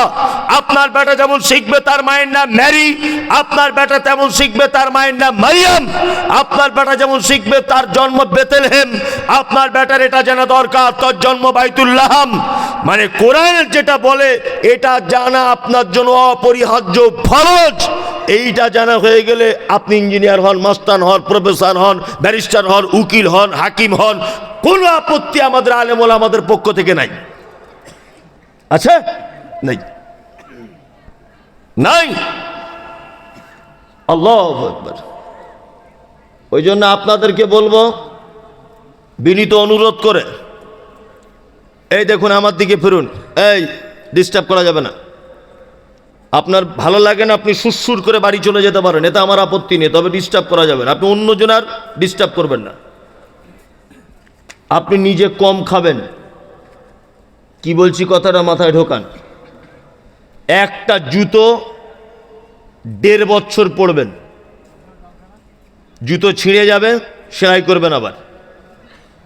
আপনার স্ত্রী ব্লাউজ ছিঁড়ে গেলে ওকে বলবেন হালকা একটু সেলাই করে পরিষ্কার করে আবার পরতে। আপনার লুঙ্গি ছিঁড়ে গেলে সেলাই করে আবার পরবেন। এক কথাতে বোঝাতে চাইছি, নিজে একটু কম খাবেন, নিজে একটু কমা দামে জামা কাপড় পরবেন, নিজে আপনার স্ত্রীকে বলবেন অপচয় কম করতে। আমি বোঝাতে চাইছি, টাকা বাঁচিয়ে বাঁচিয়ে সন্তানদের পিছনে ইনভেস্ট করুন, ওরাই জাতির ভবিষ্যৎ। কি বললাম বুঝলেন? ওরা কি জাতির ভবিষ্যৎ। শুনুন একটা কথা বলি, একজন কোটিপতি লোক একটা পরিবারের উপকার করে, একজন কোটিপতি লোক একটা পরিবারের উপকার করে, একটা শিক্ষিত লোক সারা জাতির উপকার করতে পারে। পারে কি পারে না? পারে। ওই জন্য আল্লাহ সুবহানাহু ওয়া তাআলা পবিত্র আল কোরআনে আক্ষেপ করে বলেছেন, ওয়ারিজানিল জাহিলিন, আপনি কখনো অশিক্ষিত নির্বোধ জাহেলদের সঙ্গে মিশবেন না, তাদের থেকে দূরে থাকবেন। তার মানে বন্ধু করতে গেলেও কার সঙ্গে করবেন? শিক্ষিতদের সঙ্গে। এতেও অনেক জ্ঞান আছে। আমরা দুজনে লেখাপড়া জানি, মারপিট হচ্ছে দুজনের, হঠাৎ আমি যদি ওকে একটা ঘুষিও মারি তো এই জায়গায় মারবো যে 2-4 ঘন্টা বেঁচে থাকবে। অশিক্ষিত লোক হলে একদম ডাইরেক্ট লাঞ্চে মারবে, বুদ্ধি নেই তো যে কোথায় মারলেও বাঁচবে আর কোথায় মারলে বাঁচবে না। বন্ধু করলেও শিক্ষিত মানুষের সঙ্গে করবে। শিক্ষিত মানুষের গুণ বলি, এই দেখুন মজা লাগবে। আমি অসুস্থ, ইনি খুব শিক্ষিত, আর আরেকজন আছে ধরে নেন অশিক্ষিত, দুটো আমার বন্ধু। এখন ইনি আমাকে দেখতে আসছেন, আসার সময় কিছু ফল টল আনতে হবে, অসুস্থ মানুষকে দেখতে গেলে আনতে হয় কি হয় না? হয়। এখন উনি ফলের দোকানে গিয়ে বলছেন ফলওয়ালাকে, পেয়ারা কত কেজি? তা বলছে 20 টাকা। আচ্ছা, বেদানা কত? তা বলছে 400 টাকা। আপেল? বলছে ওটা 600 টাকা। আচ্ছা বলুন তো, লোকটা যদি শিক্ষিত হয় কোন ফল কিনবে? ডালিম। ও পারুক না পারুক প্রত্যেক কথাতে বলছে, এটাই তোমাকে ধন্যবাদ, জলসার শেষে আমার সাথে দেখা করো, তুমি উত্তর দিচ্ছে। ও বলছে ডালিম। আচ্ছা আমার দিকে ফিরুন। অশিক্ষিত আমার যে বন্ধুটাও খুব ধনী, ও খুব ধনী, ও ফলের দোকানে গিয়ে বলছে আপেলের কত দাম? 400। পেয়ারা 20 টাকা, আঙ্গুর ফল 300 টাকা। তখন ও বলছে সব থেকে দামি কোন ফলটা? ও বলছে ডালিম। কত? বলছে 1200 টাকা। বলছে ওইটা 6 কিলো দাও, আমার বন্ধু মমতাজুলের খানকে দেখা করতে যাব। নিয়ে এ গরিব মানুষ বেচারা, কিন্তু শিক্ষিত। এ দোকানদারকে ভেবে চিনতে বলছে আমার 20 টাকা কেজি পেয়ারা, ওইটা 2 কেজি দাও। শিক্ষিত লোক নিয়ে এসছে কি 20 টাকা কেজি পেয়ারা, আর অশিক্ষিত বন্ধু কি নিয়ে এসছে 7 কেজি ডালিম। এবার আমার বাড়িতে এসছে, দুজনাই ঢুকছে একসাথে। তা আমার স্ত্রী, মেয়ে বোঝে না, ও তখন বলছে তোমার কিন্তু ওই বন্ধুটা খুব ভালো। কি করে বুঝলে তুমি? তো বলছে দেখো 4-5 কিলো ডালিম নিয়ে এসছে, 1200 টাকা কেজি। বলছে এই বন্ধুটা খুব একটা ভালো না। না, বলছে কি 20 টাকা কেজি পেয়ারা গো, ওই কেউ আনে? আপনার এই বন্ধুটা খুব কিপটে মনে হচ্ছে। এই মমতাজুল ইসলাম বলছে আল্লাহর কসম, দুটো বন্ধুর ভিতরে আমাকে অরিজিনাল ভালোবাসে যে বন্ধুটা পেয়ারা নিয়ে এসেছে। 2 কেজি ডালিম খেলে যে ভিটামিন, একটা পেয়ারা খেলে সেই ভিটামিন। ও এইটা ভেবে পেয়ারা কিনেছে। কি বলছি বুঝতে পারছেন? ওই শিক্ষিত লোকের গুণ। এ বুঝেছে 1200 টাকা কেজি ডালিম হতে পারে, ও 3 কেজিতে যে ভিটামিন, 10 টাকার একটা পেয়ারাতে একই ভিটামিন। তাহলে আমার বন্ধুর কল্যাণ আমাকে চাইতে হবে, সে অসুস্থ, ভিটামিন যুক্ত খাবারটা ওকে আগে দিতে হবে। তার মানে বলুন, বন্ধু করলেও কার সাথে করা লাগবে? এই যে শিক্ষিত বন্ধু করবেন, পেয়ারা আনবে, আর অশিক্ষিত আনবেন ডালিম কিনে আনবে। ও তো বোঝে না, ও ভেবেছে তার দাম বেশি, তার প্রোটিন বেশি। বুঝলেন না? ও ভেবেছে কি যার দাম বেশি তার ভিটামিন বেশি। কিন্তু এ শিক্ষিত, এ কি নিয়ে এসেছে? পেয়ারা। ও গুণ দেখেছে, আরো দাম দেখেছে। কি বললাম বুঝলেন? বন্ধু করতে গেলে কার সাথে করবেন? শিক্ষিত মানুষের সাথে। আচ্ছা, এবার আপনাকে একটা কথা বলি আমার পক্ষ থেকে, যারা বসে আছেন। 11:30 বেজে গেল। আমি পবিত্র আল কোরআন থেকে একটা শিক্ষা আপনাদেরকে দেব, আপনারা গ্রহণ করবেন ইনশাআল্লাহ। বলুন, ঘুমাচ্ছেন নাকি? হ্যাঁ, না, আপনাদেরকে একটা শিক্ষা দিই। এই শিক্ষাটা দিয়েছিলেন কে কাকে, এটা আগে জেনে নেন। কে কাকে দিয়েছিলেন শিক্ষাটা? পবিত্র আল কোরআনে একটা সূরা আছে, সূরাটির নাম হচ্ছে সূরা লোকমান। কি নাম? লোকমান। নবীও ছিলেন না, রাসূলও ছিলেন না। আল্লাহ শিক্ষিত মানুষের মর্যাদা দিয়েছেন। দেখুন, এক, লোকমান হাকিমের বাড়ি ছিল দক্ষিণ আফ্রিকার, যেটা বর্তমানে শহরটার নাম হচ্ছে ইথিওপিয়া। ইথিওপিয়াতে ওনার বাড়ি। আর উনি ছিলেন যে জায়গাটায় হযরতে বেলাল রাদিয়াল্লাহু তাআলা আনহুর জন্মভূমি। আমরা বলি হাবশি, জায়গাটার নাম হাবশি নয়, জায়গাটার নাম হাবাসা, দক্ষিণ আফ্রিকার একটা অঞ্চল। এই হাবাসা শহরটার বর্তমান নাম হচ্ছে ইথিওপিয়া। এই শহরে জন্মগ্রহণ করেছিলেন লোকমান হাকিম। আর লোকমান হাকিমের দেখতে কেমন ছিল? তাফসীর ইবনে কাসিরটা যদি আপনি খোলেন তাহলে বুঝতে পেরে যাবেন ওনার বিস্তারিত তথ্য। লোকটার ঠোঁট ছিল খুব মাটির দিকে ঝোলা, মোটা মোটা ঠোঁট। লোকটা ছিল কালো, কুচকুচ কুচকুচ কুচকুচ করতো। দক্ষিণ আফ্রিকার লোক কেমন হয় আপনারা জানেন। মাথার চুলগুলো পাখির বাসার মতো। এই লোকটার আল্লাহ সুবহানাহু ওয়া তাআলা তার জ্ঞানকে এত বেশি প্রাধান্য দিয়েছেন যে পবিত্র আল কোরআনে পর্যন্ত তার নামে একটা সূরা অবতীর্ণ করে দিয়েছেন। সুবহানাল্লাহ। লোকটা কেমন জ্ঞানী জানেন? এই লোকটা বা এই জ্ঞানী ব্যক্তিটা যখন বয়স ওনার 9 থেকে 10, তিনি কোন এক মালিকের ছাগল চড়াতেন, বকরি চড়াতেন। মালিক একদিন লোকমান হাকিমকে জিজ্ঞাসা করছে, লোকমান, আজকে বাড়িতে রান্না কি হয়েছে বলো। লোকমান তখন বলছে বাড়িতে রান্না হয়েছে ছাগল। তখন মালিক বলছে ছাগলের শরীরের সব থেকে নিকৃষ্ট একটা অঙ্গ আমাকে এনে দাও, প্লেটে করে আমি খাবো। লোকমান হাকিম এনে দিলেন জিহবা, জিহবাটা এনে দিলেন প্লেটে করে। লোকমান হাকিম এটা দেওয়ার পরে বাদশা বলছে, মালিক বলছে লোকমান, তাহলে একটা বকরির দেহের সব থেকে খারাপ জিনিস এটা? বলছে হ্যাঁ। কিছুদিন পর আবার জিজ্ঞাসা করছে লোকমানকে, লোকমান, বাড়িতে কি রান্না হলো? লোকমান বলছে আবার বকরি। তখন মালিক বলছে আজকে বকরির শরীরের অঙ্গর সব থেকে উন্নত মানের যেটা উৎকৃষ্ট সেটা আমাকে দাও। লোকমান হাকিম আবার প্লেটে করে জিহিবা টানলেন, জিহিবা এইটা দিলেন।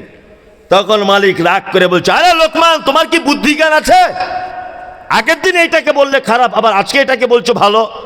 লোকমান তখন বলছেন, জাহাবনা শুনুন, মালিক আপনি শুনুন, একটা মানুষের শরীরের এই জায়গাটা যদি কারো খারাপ হয় তাহলে সে মানুষটা খারাপ, কোন মানুষের এই জায়গাটা যদি ভালো হয় তাহলে সে মানুষ ভালো। সারা পৃথিবীতে যত বিপর্যয়, হিন্দু মুসলিম যত সাম্প্রদায়িকতা, হিন্দু মুসলিম যত মারামারি, এদেশ ও দেশ যত মারামারি, ভাই ভাই যত মারামারি, এ গ্রাম ও গ্রাম যত মারামারি, সমস্ত মারামারির মূলে হচ্ছে এই জায়গাটা। ঠিক বলছি না ভুল বলছি? হ্যাঁ, আমি রাস্তা দিয়ে হাঁটছি, একটা গাল দিচ্ছে আপনাদেরকে, একটা গাল দেবো আমি এখন। যদি বলছেন আপনি গালও জানেন, গালটা দেবো এই কারণে বোঝানোর জন্যে। আমি রাস্তা দিয়ে যাচ্ছি, পিছন দিক দিয়ে একজন আমাকে বলছে, আসসালামু আলাইকুম ভাই, একটু দাঁড়ান। তা আমি ওয়ালাইকুম আসসালাম, দাঁড়াবো কি দাঁড়াবো না? না, আমি যাচ্ছি, তার একজন পিছন দিক দিয়ে বলছে, এই সালার বেটা সালা একটু দাঁড়া। যদিও আমাকে সালার বেটা সালা বলে, তা আমি ওকে ঘুরিয়ে এক চর মারবো কি মারবো না? মারবো কি মারবো না? তাহলে একই মুখে দাদা একটু দাঁড়ান, শালা একটু দাঁড়ান, দুটো ডিফারেন্স আছে না নেই? আছে। নিয়ে ও যখন আমাকে শালা বলেছে, ওকে আমি এক চর মেরেছি, ও আমাকে মেরেছে, দুজনে কোস্তাকুস্তি চলছে। ও তিনটে ছেলে দেখছি মোটর সাইকেলে করে আসছিল, তারা তিনজন দেখছি, ওরে বাবা মমতাজুল আমার বাপকে মারছে, যে ওরা লেগে গেছে ওর বাপের হয়ে। এবার আমি একা পড়ে গেলাম। এখন ভাগ্যর কি পরিহাস, আমার 6টা ছেলে তারাও আসছিল ওই আপনার মোটর ভ্যান করে, তারা এসে দেখছে এরা বাপ বেটা 3জন 4জন মিলে আমার বাপকে মারছে, ওরা 6জন লেগে গেল। এবার আমরা দলে ভারী, যে মারামারি চরম পর্যায়ে নিয়ে কুশমণি হসপিটালে, ও একটা বেডে আমি একটা বেডে, ওরও মাথা দিয়ে রক্ত পড়ছে, আমারও পড়ছে। আচ্ছা বলুন তো, হসপিটালে বেড পর্যন্ত পৌঁছানোর জন্য সব থেকে বড় অপরাধ কার? এই যে দাদা দাঁড়ান আর শালা দাঁড়ান, বুঝাতে পেরেছি? হ্যাঁ, তবে এইটা যার ভালো তার সব ভালো, এইটা যার খারাপ তার। এই কিছু কিছু মেয়েরা সংসারে মার খায় না, শুধু এইটার কারণে মার খায়, এইটার কারণে। স্বামী যদিও একটা দুটো ছোট বড় করে কিছু বলেছে, তা বাবা তুমি তার খাচ্ছ, তুমি তার পড়ছো, একটু চুপচাপ মেরে থাকো। তো ওর মুখে মানে হাত দেওয়াই মুশকিল, ওর মুখে কি হাত দেওয়াই মুশকিল, সারাদিন ভেদার ভেদার ভেদার ভেদার ভেদার ভেদার করেই যাচ্ছে। অধিকাংশ মেয়েরা এই সংসার নষ্ট হচ্ছে, স্বামীর কাছে মার খাচ্ছে, এই শুধু এইটুকু জিনিসের জন্য। কথায় কথায় মুখ চালাবে। পুরুষ মানুষে এমনি রক্ত গরম হট মেজাজ হয়, বাবা তুমি নরম হয়ে থাকো, ও 2-4 কথা বলছে, বলতে দাও। হ্যাঁ বাবা, আপনি আবার কি বলবেন, আপনার থেকে 3 গুণ ইতিহাস আপনার টেনে ধরবে। কি বললাম বুঝলেন না? বাজারে যাচ্ছি, তা আমার স্ত্রী আমাকে একটা ফদ্দ করে দিয়েছে, কাঁচামরিচ, হলুদ গুঁড়ো, জিরার গুঁড়ো, ধনিয়ার গুঁড়ো, এগুলো সব আনবেন, ভালো করে বুঝবেন। আর লাস্টে আমাকে বলছে একটু কাঁচা হলুদ আনিয়ে তো। বলছি কাঁচা হলুদ কি করবে? তা আমাদের কলকাতার মেয়েরা দেখেছি কাঁচা হলুদ আর নিম পাতা বেটে হাতে গায়ে মুখে সব মাখে মেয়েরা। তা আমার স্ত্রী বলছে আমি একটু গায়েটায় মাখবো, আপনি আনবেন। তা আমি তো কোনোদিন কাঁচা হলুদ কিনি না, অভ্যাস নেই, সব কিছু নিয়েছি, আল্লাহর কি কল কাঁচা হলুদটাই ভুলে গিয়েছি। আমি যখন ব্যাগ নিয়ে বাড়ি ঢুকছি, গাড়ি থেকে নামছি, ও কিচ্ছু জিজ্ঞেস করছে না, এতক্ষণ কোথায় ছিলেন, কি খেলেন, দেরি হলো কেন, কোনো কথা নেই। প্রথমেই কাঁচা হলুদটা কই?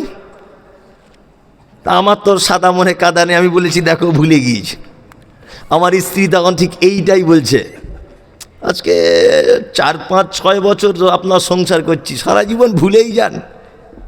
অথচ এই 6-7 বছরের জীবনের একটা কথা ভুলিনি, এই একটা কথা আজকে ভুলেছি, কাঁচা হলুদটা আনতে ভুলেছি। ও আমার সারা জীবনের হিস্ট্রি ধরে বলছে, সারা জীবন তো তুমি ভুলেই যাও, কোনোদিন দেখবেন আমাকে ভুলে যাবেন। মনে মনে ভাবছি আরে এটা দোষ তোর নয়, তুই তো মুখটা বন্ধ রাখতে পারতিস, যে আমার স্বামী ভুলে গিয়েছে, আবার জোহরের পরে গিয়ে আনবে, আসরের পরে গিয়ে আনবে, মানে ওকে একটা কিছু বলতেই হবে। এই জন্য তো ওই জন্য এই জায়গাটা খুব বেশি করে হেফাজত করবেন। কি করবেন? হেফাজত। তা লোকমান হাকিম মারাত্মক জ্ঞানী লোক ছিলেন। ওনার টাইটেল দেওয়া হয়েছিল কি হাকিম, মানে প্রজ্ঞাময়, অত্যাধিক জ্ঞানী। উনি ওনার ছেলেকে কয়েকটা শিক্ষা দিয়েছিলেন। ওনার ছেলেকে কি বললাম বুঝলেন? আল্লাহ ওনার ছেলেকে দেওয়া শিক্ষাটাকে কোরআন মাজিদে নোট করেছেন। সুবহানাল্লাহ, কোরআন মাজিদে কি করেছেন? নোট করেছেন। তার মানে আল্লাহ বেটার উপদেশকে কোরআনে নোট করছেন, মানে বাপের উপদেশকে কোরআনে নোট করছেন, মানে এটা পৃথিবীর শ্রেষ্ঠ শিক্ষা, হ্যাঁ কিনা বলুন? শ্রেষ্ঠ শিক্ষা নয়? কি বলছেন লোকমান হাকিম? পবিত্র আল কোরআন বলছে, ওয়াইদ ক্বালা লুকমানু লিইবনিহি ওয়া হুয়া ইয়াইদুহু ইয়া বুনাইয়া লা তুশরিক বিল্লাহ ইন্নাশ শিরকা লাযুলমুন আযীম। বেটা শোনো, যা করবা জীবনে কোনোদিন আল্লাহর সাথে কাউকে শিরিক করে দিবে না, কাউকে শরিক করবে না আল্লাহর সাথে। আর পৃথিবীতে যত পাপ আছে সব থেকে বড় জুলুম এবং অত্যাচার, তার নাম শিরক। আপনার কাছে বিনীত অনুরোধ থাকলে এটা আপনার পরিবারকে আজকে শিক্ষা দিতে হবে, কাল সকাল থেকে, যে আমাদের বাড়িতে কোনো রকমের শিরকের কোনো কাজ হবে না।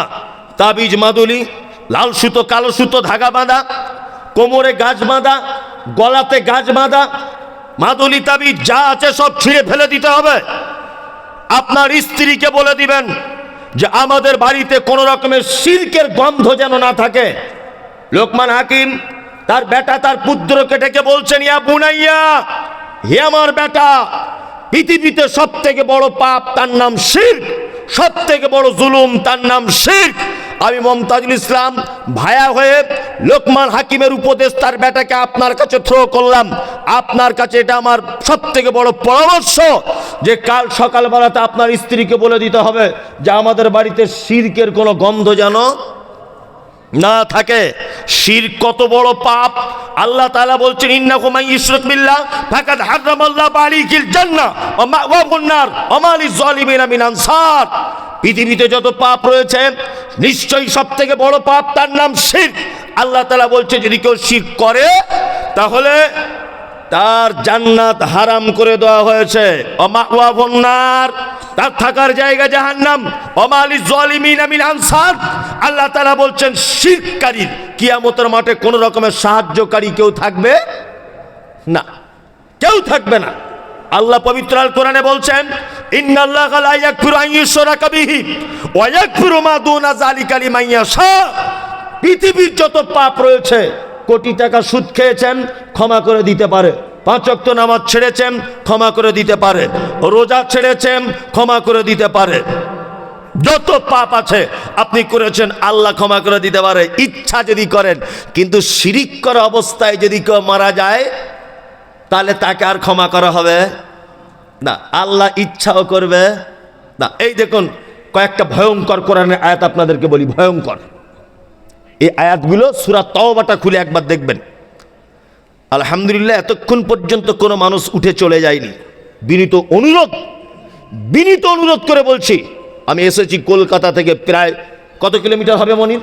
400 500 500, মানে আপ ডাউন আমার 1000 কিলোমিটার রাস্তা। ভাবতে পারছেন?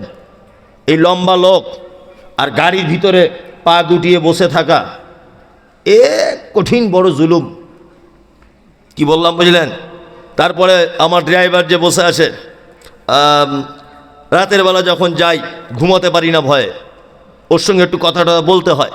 যদি ও আবার ঘুমিয়ে যায় দুজনেরই বিপদ।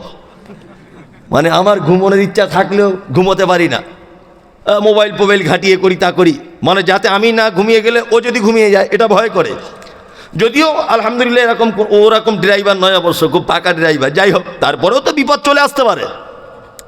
তার মানে ঘুমও হয় না আর পা গুটিয়ে বসে থাকা, এই যে কি জুলুম, কি অত্যাচার আল্লাহ ভালো জানে। তারপরে আমি খুব কষ্ট করে আপনাদেরকে কথাগুলো বলছি, আপনারা মনোযোগ দিয়ে শোনার চেষ্টা করুন। শিরক সম্পর্কে আল্লাহ তাআলা পবিত্র আল কোরআনে যে আয়াতগুলো বলেছেন, এই দেখুন আমার দিকে ফিরুন। আল্লাহ তাআলা বলছেন, মা কানা লিন নাবিয়্যি ওয়াল্লাযিনা আমানু আইয়াস্তাগফিরু লিল মুশরিকিন ওয়ালাউ কানু উলি কুরবা। সূরা তাওবা আয়াত নাম্বার 113 বা 14 দেখে নেবেন। আল্লাহ তাআলা বলছেন যারা শিরিক করা অবস্থায় মারা গেছে, যারা মুশরিক অবস্থায় মারা গেছে, আল্লাহ তাদের উদ্দেশ্য করে বলছেন কি, তারা মারা গেছে, তাদের জন্য ক্ষমা প্রার্থনা করা ইমানদারদের জন্য উচিত নয়, নবীদের জন্য উচিত নয়। অলাউ কানু উলি করবা, সেই মুশরিক বা সেই শিরিককারী যদি তোমার নিকট আত্মীয় হয় তবুও তার জন্য ক্ষমা চাওয়া যাবে কি না? মাজারে সেজদা দিয়েছে আমার বাপ, আজকে মাজারে, কালকে দিয়েছে, আজকে সকালে আমার বাপ মারা গেল। কিয়ামতের আগের দিন পর্যন্ত যদি আল্লাহ আমাকে হায়াত দেয়, আমার আব্বার জন্য আর কোনোদিন বলতে পারবো না যে আল্লাহ আমার আব্বাকে ক্ষমা করে দাও, কোনোদিন বলা যাবে না। কারণ আমার আব্বা এমন শিরিক করেছে যে তওবা না করে মারা গেছে, ও মুসলিম অবস্থায় মারা যায়নি। আল্লাহ পবিত্র আল কোরআনে বলছেন, মা কানা লিন-নাবিয়্যি ওয়াল্লাযীনা আমানু, ঈমানদারদের জন্য এবং মুমিনদের জন্য উচিত নয় আইয়াস্তাগফিরু লিল মুশরিকিন, মুশরিকদের জন্য ক্ষমা প্রার্থনা করা। ওয়ালাউ কানু উলি কুরবা, যদি সেই মুশরিক সেই শিরিককারী তোমার নিকট আত্মীয় হয় তবুও ক্ষমা চাওয়া যাবে না। এইখানে একটা কথা বলে রাখছি, মনোযোগ দিয়ে শুনবেন। আমার বোনের বিয়ে, ঘটক এসেছে, ঘটক বুঝেন তো? ঘটক বুঝেন? যোগাযোগের মাধ্যম, ওটা আপনাদের এখানে কি বলে? ঘটক মানে এক এক দেশে এক এক জায়গার এক এক রকম ভাষা, তো তাই না? ওই তখন গাড়ি টাড়ি ছিল না, এতে হুগলিতে এক জায়গায় প্রোগ্রাম করতে গেছি। তা আপনাদের এখানে যে এরকম স্টার্ট দিয়ে যে ভ্যানটা চালায় ভটভট করে আওয়াজ হয়, ওটা কি বলে? ভটভটি। তো হুগলিতে তখন আমার গাড়ি টাড়ি ছিল না, আজ থেকে 7-8 বছর আগের কথা। তো আমি ট্রেন থেকে নেমেছি, নেমে একটা লোককে বলছি, ভাই অমুক গ্রাম কোন দিকে যাব, এখান থেকে কোন গাড়ি পাবো? তা বলছে, হুজুর শয়তান ভ্যানে যেতে হবে। আমি যে আস্তাগফিরুল্লাহ, আর শয়তান ভ্যান আবার কি? মনে মনে ভাবছি, মানে হাসতেও পারছি না, ওকে জিজ্ঞাসা করতে পারছি না যে শয়তান ভ্যানটা কি। তখন আমি তো খুব টেনশানে যে শয়তান ভ্যান কি। মনে মনে ভাবছি যে যাই হোক, ওদিকে গিয়ে আবার জিজ্ঞেস করি। আবার জিজ্ঞেস করার পরে বুঝতে পারলাম যেটা ভটভটি বলে, ওইটা ওইখানকার বলে চলতি ভাষায় শয়তান ভ্যান। আচ্ছা, এক এক জায়গায় এক এক রকম। আপনাদের এখানে বলে মনে হয় কি ওটা? টোটো গাড়ি, ভটভটি। টোটোকে কি বলে? টোটো। এই টোটোটাকে আপনি আবার যাবেন লালগোলা মুর্শিদাবাদে, বলবেন লাদেন ভ্যান। বন্ধু বান্ধব কেউ থাকলে জিজ্ঞাসা করবেন। আমি যখন মানে মাদ্রাসা থেকে পড়ে সবে এসেছি না পড়ছি, যাই হোক, তা তখন বাংলাদেশের সঙ্গে ভারতের সম্পর্ক ভালো, মানে এত কড়াকড়ি ছিল না। তা হাফেজ সাহেব ছিল একটা, তার নামটা হুমায়ুন, হাফেজ হুমায়ুন কবিরের নাম। তা আমাকে একদিন ফোন করেছে, হুজুর বাংলাদেশে একটা ডেট নিতে পারবেন? তা আমি বলছি, ভাই আমি তো কোনো দিন যাইনি, আমার পাসপোর্ট নাই। তো বলছে, আপনি আসবেন নদীর পাড়ে, আমি ঠিক পার করে নেব, বুঝলেন? নে ফোনে কথা হচ্ছে, মানে বর্ডারের কাছে গিয়ে ওই পারে থাকে, কথা হয়। নিয়ে আমি বলছি, ভাই তা আমি তো রাস্তাঘাট চিনি। তা বলছি, আপনি আসুন না। নিয়ে আমাদের ওখানে একটা নদী আছে, সোনাই নদী, ছোট্ট করে, বাংলাদেশ বর্ডার এপার ওপার, ওইদিকে নদীর বাংলাদেশ, এদিকে ইন্ডিয়া। তা আমি ইন্ডিয়াতে আছি, সোনাই নদী তো একটা নৌকা নিয়ে এলো ছোট্ট করে, ওতে উঠলাম, ও আমাকে নিয়ে চলে গেল। তখন এত কড়াকড়ি ছিল না, আজ থেকে 15-16 বছর আগের কথা বলছি। নিয়ে ও আসেনি, নৌকাওয়ালা আমাকে নামিয়ে দিয়েছে। তা আমি ওকে ফোন করছি, ভাই এবার এখান থেকে কিসে যাবো? নৌকা তো পার হলাম। তা বলছে, হুজুর আমি হেলিকপ্টার পাঠাচ্ছি, আমাকে বলছে। তা আমি তো আমার একটু মানে বেশি বদমাইশি হলে যা হয়, আমি সঙ্গে সঙ্গে আমার বাড়িতে ফোন করে বলছি, শোনো, জীবনে তো অনেক কিছু করলে, তো হেলিকপ্টার চাপার সুযোগ হয়েছে, আজকে আমি হেলিকপ্টার চাপছি। নিয়ে আমি কি করব, পাঞ্জাবি পায়জামাগুলো যা পরেছিলাম ওগুলো খুলে জুব্বা টুব্বা পাখি টাকটি বেঁধে রেডি হলাম। আরে হেলিকপ্টার বলে কথা। তা আমি মনে মনে ভাবছি যে বাঁশ বাগানে হেলিকপ্টার আসবে কেমন করে, আমি তো দাঁড়িয়ে আছি বাঁশতলাতে, কি বললাম বুঝলেন? আবার মনে মনে ভাবছি হেলিকপ্টার এলে তো 10 কিলোমিটার দূর থেকে আওয়াজ হয়, তেমন আওয়াজও দেখতে পাচ্ছি না। আর ও আমাকে বলছে 5 মিনিটের ভিতরে ঢুকছে। আমি আকাশের দিকে এরকম দেখছি, হেলিকপ্টার কোথায়, আবার নামবে কোথায়, যাব কোথায়, নতুন। তারপরে দেখছি একজন একটা সাইকেল নিয়ে এসেছে, পিছনে এইরকম করে 2টো কাঠ আর এইরকম করে একটা কাঠ দেওয়া আছে। বলছে, হুজুর বসুন। আচ্ছা, আস্তাগফিরুল্লাহ, কি ব্যাপার ভাই? বলছে, এইটারই নাম বাংলাদেশে হেলিকপ্টার। আচ্ছা, আস্তাগফিরুল্লাহ, তুমি এই সর্বনাশ করলে আমাকে। ছি ছি ছি ছি, আগে জানলে আমি নতুন কাপড়ই পরতাম না। হ্যাঁ, তার মানে এক এক জায়গায় এক এক রকমের ভাষা কিছু কি চলে। তা যে কথা বলছিলাম, আমার বোনের বিয়ে, ঘটক এসেছে, এসে বলছে যে মমতাজুল ভাই আপনার বোনের জন্য একটা ভালো ছেলে দেখেছি। শিরিক কত বড় পাপ! আল্লাহ কোরআনে বলেছে অলাউ কান উলি কুরবা, নিকট আত্মীয় হলেও শিরিককারী, তার জন্য ক্ষমা প্রার্থনা করা যাবে না। না, আমার বোন এসেছে, বোনের দেখলো, সব কিছু করলো, তা আমি বললাম ছেলেটা কি করে? তা ঘটক বলছে যে ছেলেটা ইমানদার ছেলে, দাড়ি আছে, পাঞ্জাবি আছে, টুপি আছে, গাঁঠের উপরে কাপড় পরে, হালাল খায়, সব কিছু ঠিক আছে। বেতন কত, ইনকাম করে কত? বলছে 8-9 হাজার করে। আমার মা তখন সাইডের ঘর থেকে বলছে, মমতাজুল ঘটককে একটু বল না যে আরও ভালো কোনো ছেলে আছে কি না। তাই বললাম, মা ছেলেটা ইমানদার, দাড়িওয়ালা, টুপিওয়ালা, তোমার এত ভালো ছেলে তাও পছন্দ হচ্ছে না? বলছে দেখ, এর থেকে যদি ভালো হয়। 1 সপ্তাহ পরে ও এসেছে, ঘটক এসে বলছে মমতাজুল ভাই এবার একটা দামি ছেলে পেয়েছে। কি দামি?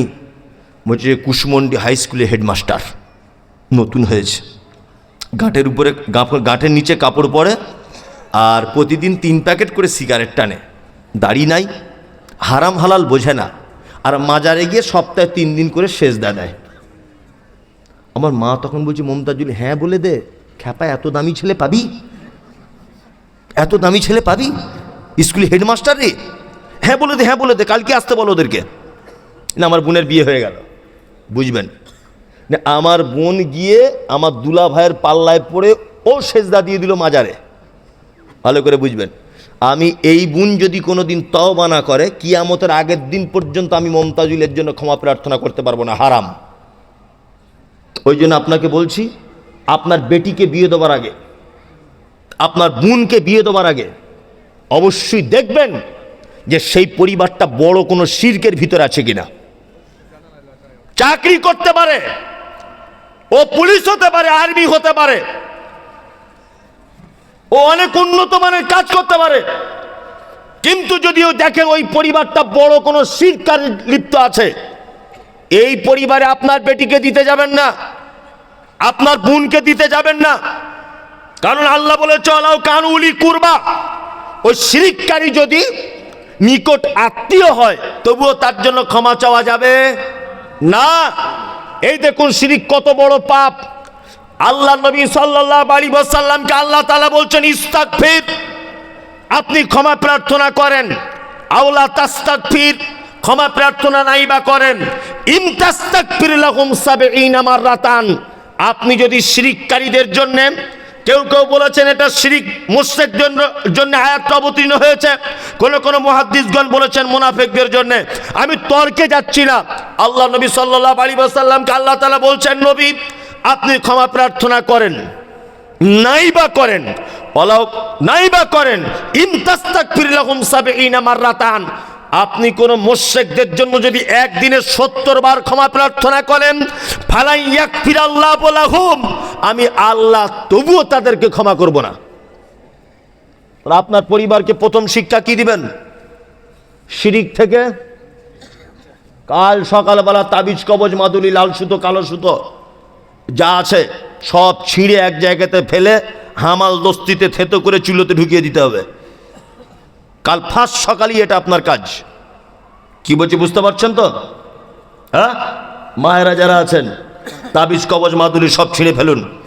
লোকমান হাকিম তার বেটাকে তারপরে আবার বলছেন অনেক কথা, আমি সব কথা বাদ দিয়ে আমি একটি কথা নিচ্ছি। কি? লোকমান হাকিম বলছেন ওয়াসাইনাল ইনসানা বিওয়ালিদাইহি হামালাতুহু উম্মুহু ওয়াহানান আলা ওয়াহানি ওয়া ফিসালুহু ফি আমাইনি আনিশকুরলি ওয়া লিওয়ালিদাইকা ইলাইয়াল মাসির। বেটা, কখনো পিতামাতার সঙ্গে অসৎ ব্যবহার করো না। তোমার মা তোমাকে কষ্টের পর কষ্ট সহ্য করে তোমাকে দুধ পান করিয়ে তোমাকে মানুষ করেছে, তুমি তোমার আব্বা মায়ের সঙ্গে কখনো অসৎ ব্যবহার করিও। আপনারা করেন না তো? আব্বা মায়ের সঙ্গে সৎ ব্যবহার করেন? করেন? করেন না? এতক্ষণ বক্তব্য সব আপনি ভুলে যান, আমার কোনো দুঃখ নেই, আফসোসও নেই। আমি 10টা মিনিটে একটা তথ্য আপনার সামনে পেশ করব।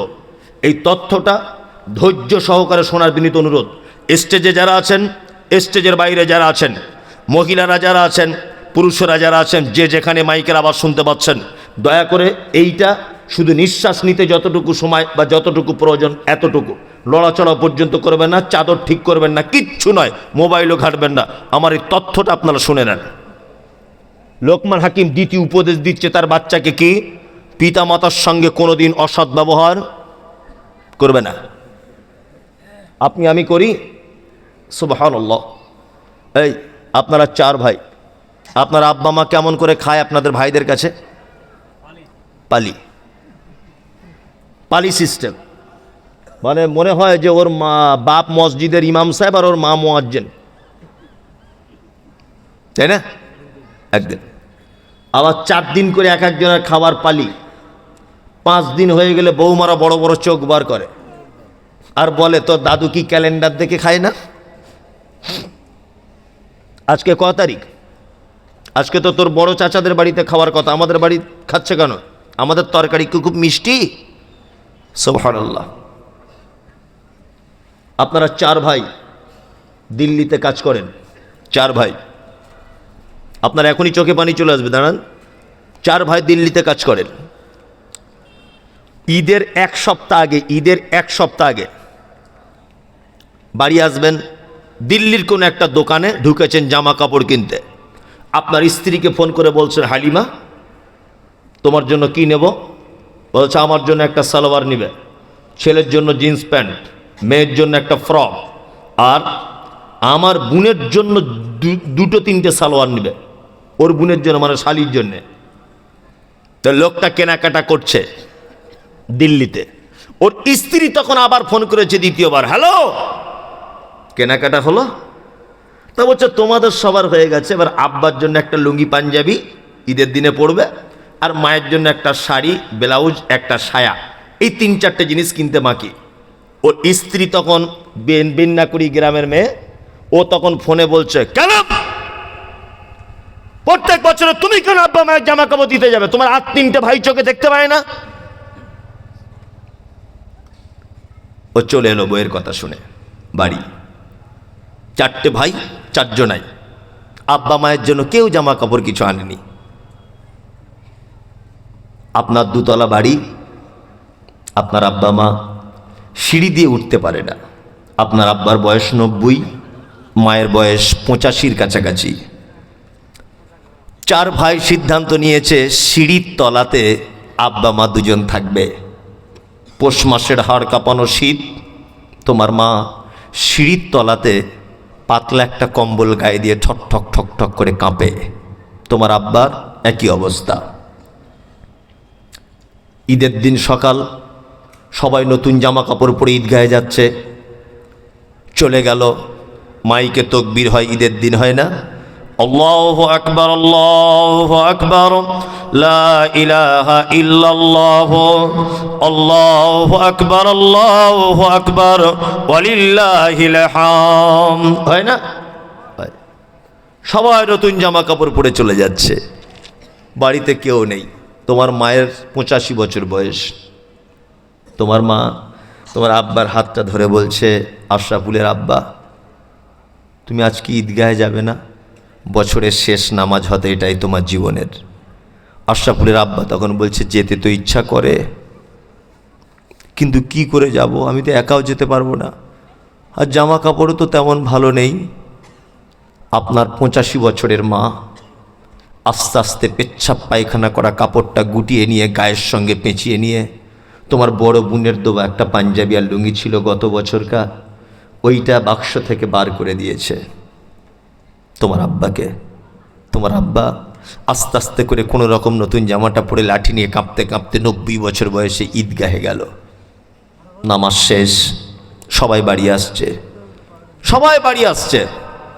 তোমার আব্বা আস্তে আস্তে করে বাড়ি এলো। তোমাদের বাড়ির মেন গেটের সামনে তোমার আব্বা বসে আছে।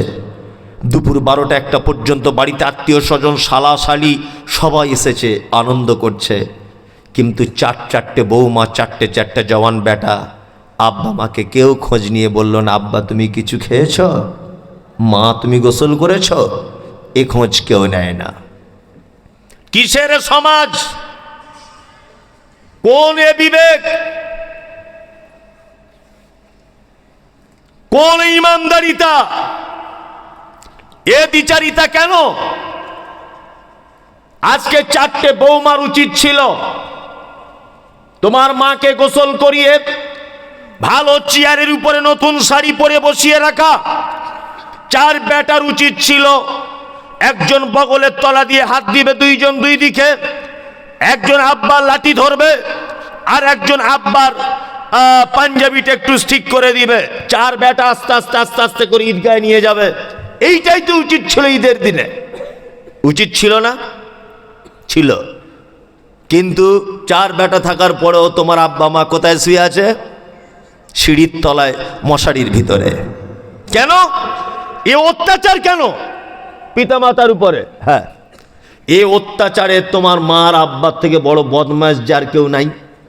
তোমার মায়ের তো বদমাইশি, সাংঘাতিক বদমাইশি, ওই জন্য তার আজকে এই অবস্থা। তোমার মায়ের বদমাইশি দেখেছো কেমন? তোমার মায়ের বদমাইশি একটুখানি বলি। তোমার মা ছিল ভিন্নাকুরীর সব থেকে পর্দানাসীন মহিলা। জীবনে কোনোদিন আলেম ওলামাদের মুখ দেখাতো না। তোমার মা গ্রামে কোনোদিন পর পুরুষের সামনে নিজের মুখ খুলে তাকাতো না। কিন্তু তোমার মা তোমার মতো অপদার্থ বেটাকে জন্ম দিতে গিয়ে ওই আপনার রায়গঞ্জ, ওই আপনার দিনাজপুরের কোন এক হসপিটালে ভর্তি হয়ে পর পুরুষ ডাক্তারের সামনে নিজের শাড়ি ব্লাউজ খুলে উলঙ্গ হয়ে গিয়েছিল। তার লজ্জাস্থান দেখিয়েছিল পর পুরুষ ডাক্তারকে, তোমার মতো বদমায়ের ছেলেকে জন্ম দিতে গিয়ে। তোমার মায়ের এক নম্বরের অপরাধ, তোমার পর্দাশীল মা যে মুখ দেখাতে লজ্জা করত, সে আজ লজ্জাস্থান দেখাচ্ছে পুরুষ মানুষ ডাক্তারকে তোমার মতো বদমাইশকে জন্ম দেওয়ার জন্যে। তোমার মা মানে, তোমার মায়ের মাথার চুল কালো কুচকুচে। পাড়ার মেয়েরা তোমার মায়ের মাথার চুল দেখতে আসতো। কিন্তু তোমার মতো অপদার্থ বেটাকে জন্ম দিতে গিয়ে তোমার মায়ের কালো চুল হসপিটালের বেডে লাল রক্তের জমাট বেঁধে গিয়েছিল। এটা তোমার মায়ের দ্বিতীয় নম্বরের ভুল, তোমার মায়ের অপরাধ। তোমার মা ছিল তোমার নানার একটাই বেটি। তোমার মা এত আদরের বেটি যে তোমার মা ইনজেকশন দিতে ভয় করত, ব্লেড দিয়ে নখ কাটতে ভয় করত। কিন্তু তুমি যখন পেটে ছিলে, তোমার মা ডাক্তারকে দেখাতে গেছে, ডাক্তারবাবু বলেছে পেটের ভিতরে বাচ্চা এরকম সোজা হয়ে থাকার কথা, বাচ্চাটা আড়াআড়ি লেগে গেছে। তোমার মাকে ডাক্তার বলছে, মা পেটের ভিতরে বাচ্চা মারা যেতে পারে। তোমার মা তখন ডাক্তারের হাত দুটো জড়িয়ে ধরে বলেছিল, ডাক্তার বাবু আপনি আমার প্রাণের বিনিময়ে হলেও আমার বাচ্চার মুখটা একবার দেখার সুযোগ করে দেন। আপনাদের কি ধারালো কোনো কাঁচি নেই, ধারালো ব্লেড নেই, ধারালো কোনো ছুরি নেই? আমার পেট কেটে বাচ্চাকে বার করুন। তোমার মা হচ্ছে সেই নারী যে ইনজেকশন দিতে ভয় করত, অথচ তোমার মতো অপদার্থ বেটাকে জন্ম দিতে গিয়ে তোমার মায়ের হাঁসের ডিমের মতো সাদা চামড়া, পেটের চামড়া একেবারে ধারালো ছুরি দিয়ে এক বিগত কেটে দিয়ে তোমাকে পৃথিবীর আলো দেখাতে সাহায্য করেছিল। সেই যে ডাক্তার বাবুদের মোটা সুচ আর সুতো দিয়ে সেলাই করা তোমার মায়ের পেট, আজও 85 বছর বয়সে তোমার মা ওই যে তোমার সিঁড়ির তলায় খাটের উপরে ব্যথা অনুভব করে, এটা তোমার মা। তোমার মায়ের অপরাধ কি? চিকিৎসা বিজ্ঞানীরা বলেছে প্রত্যেক মা তার সন্তানকে 8 বার করে দুধ পান করায় সারাদিনে। একটা মা তার বাচ্চাকে 8 বার দুধ পান করায়, একবারে 250 গ্রাম করে দুধ পান করাতে হয়। কোরআনের ভাষাতে 30 মাস দুধ পান করাতে হয়। যদি 50 টাকা যদি দুধের কেজি হয়, আপনি কত হাজার টাকা দুধ পান করেছেন আপনার মায়ের, একবার আপনি তদন্ত করে দেখবেন। আপনার মা মানে কে জানেন? আপনাকে নিয়ে নানির বাড়িতে যাচ্ছে, মানে বাপের বাড়ি। আপনার বয়স তখন এই 12-13 মাস মতো হবে। আপনি তোতলা তোতলা করে কথা বলতে শিখেছেন। বাসে উঠেছে আপনার মা, বুনিয়াদপুর থেকে যাবে মালদা, বাসের সিট নাই। আপনার মা আপনাকে এক হাতে এরকম ভাবে ধরে বাসের উপরের কোনো একটা কিছু ধরে রেখেছে। কন্ট্রাক্টর দেখার পরে তোমার মাকে একটা সিটের ব্যবস্থা করে দিয়েছে। তোমার মা বসেছে সিটে, যখনই বসেছে তখন তুমি বলছো মা একটু দুধ দে না, মা একটু দুধ খাবো। বাচ্চা ছেলে তোতলাত করে করে বলছে। তোমার মায়ের বয়স তখন 20 থেকে 22। এত সুন্দরী তোমার মা, দেখে কোনজন যুবক ছেলে তোমার মায়ের মুখের দিকে বারবার দেখছে, ফ্যাল ফ্যাল করে তাকিয়ে আছে। তোমার মায়ের বয়স তখন 22 থেকে 24। তাই তুমি বারবার যখন দুধ চাইছ, তোমার মা পাড়া গ্রামের মেয়ে লজ্জা করছে, কি করে দুধ দিব, কি করে দুধ খাওয়াবো বাচ্চাকে।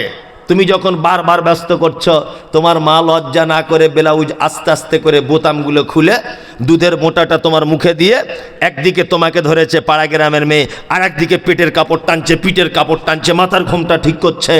তোমার মা যদি সেদিন একবার শুধু বলে দিত, বাবু মালদা যেতে যেতে এখন 3 ঘন্টা টাইম লাগবে, বাসের ভিতরে খুব লজ্জা করছে, তুই বারবার দুধ চাইছিস, তুই বারবার দুধ চাইছিস। তোমার মা যদি শুধু একবার সেদিন বিরক্ত হয়ে বলে দিত, আমার লজ্জা করছে দুধ দিতে পারবো না, তাহলে তুমি সেদিন কচি কণ্ঠনালী আটকে মারা যেতে। তোমার মা মানে ওই নির্লজ্জ মহিলাটা, যে নির্লজ্জ মহিলাটা তোমার দুধ পান করানোর জন্যে বাসের ভিতরে 100 জন লোকের সামনে নিজের বুকের স্তন খুলে তোমাকে দুধ পান করিয়েছিল, লজ্জা করেনি। এটা হচ্ছে তোমার মা। তোমার আব্বাকে জানো, তোমাকে দামি স্কুলে পড়াবে বলে রাজমিস্ত্রি কাজ করতে গিয়েছিল দিল্লিতে। তোমার আব্বা 60 বছর 70 বছর বয়স। তোমার আব্বা মশলা মেখে 2 তলার উপরে কাঁপতে কাঁপতে উঠছে, মনে হচ্ছে মাথা ঘুরে পড়ে যাব। তোমার মায়ের দিকে ফোন করে বলছে বিন্নাকড়ি থেকে, আব্দুল্লাহর আব্বা, আব্দুল্লাহ সাইকেল না হলে স্কুলে যাবে না, বলছে কি করব বলো না। তোমার আব্বা 10টার সময়তে 20 টাকা করে টিফিন খরচা পেত। তোমার আব্বা টিফিন খাওয়া বাদ দিয়ে ওই টাকাটা জমিয়ে তোমার মায়ের ব্যাংকের অ্যাকাউন্টে পাঠিয়ে দিয়ে বলেছিল, আব্দুল্লাহকে একটা সাইকেল কিনে দিও। 50 দিনের টাকা টিফিন না খেয়ে জমা করে তোমার আব্বা তোমার মায়ের অ্যাকাউন্টে পাঠিয়েছিল। ওই জন্য কোরআন একটা কথা বলে, ইয়াসালুনাকা মাযা ইউনফিকুন কুল মা আনফাকতুম মিন খায়রিন ফালিল ওয়ালিদাইন ওয়াল আকরাবিন ওয়াল ইয়াতামা ওয়াল মাসাকিন ওয়া বনিস সাবিল ওয়া মা তাফআলু মিন খায়রিন ফাইন্নাল্লাহা বিহি আলিম।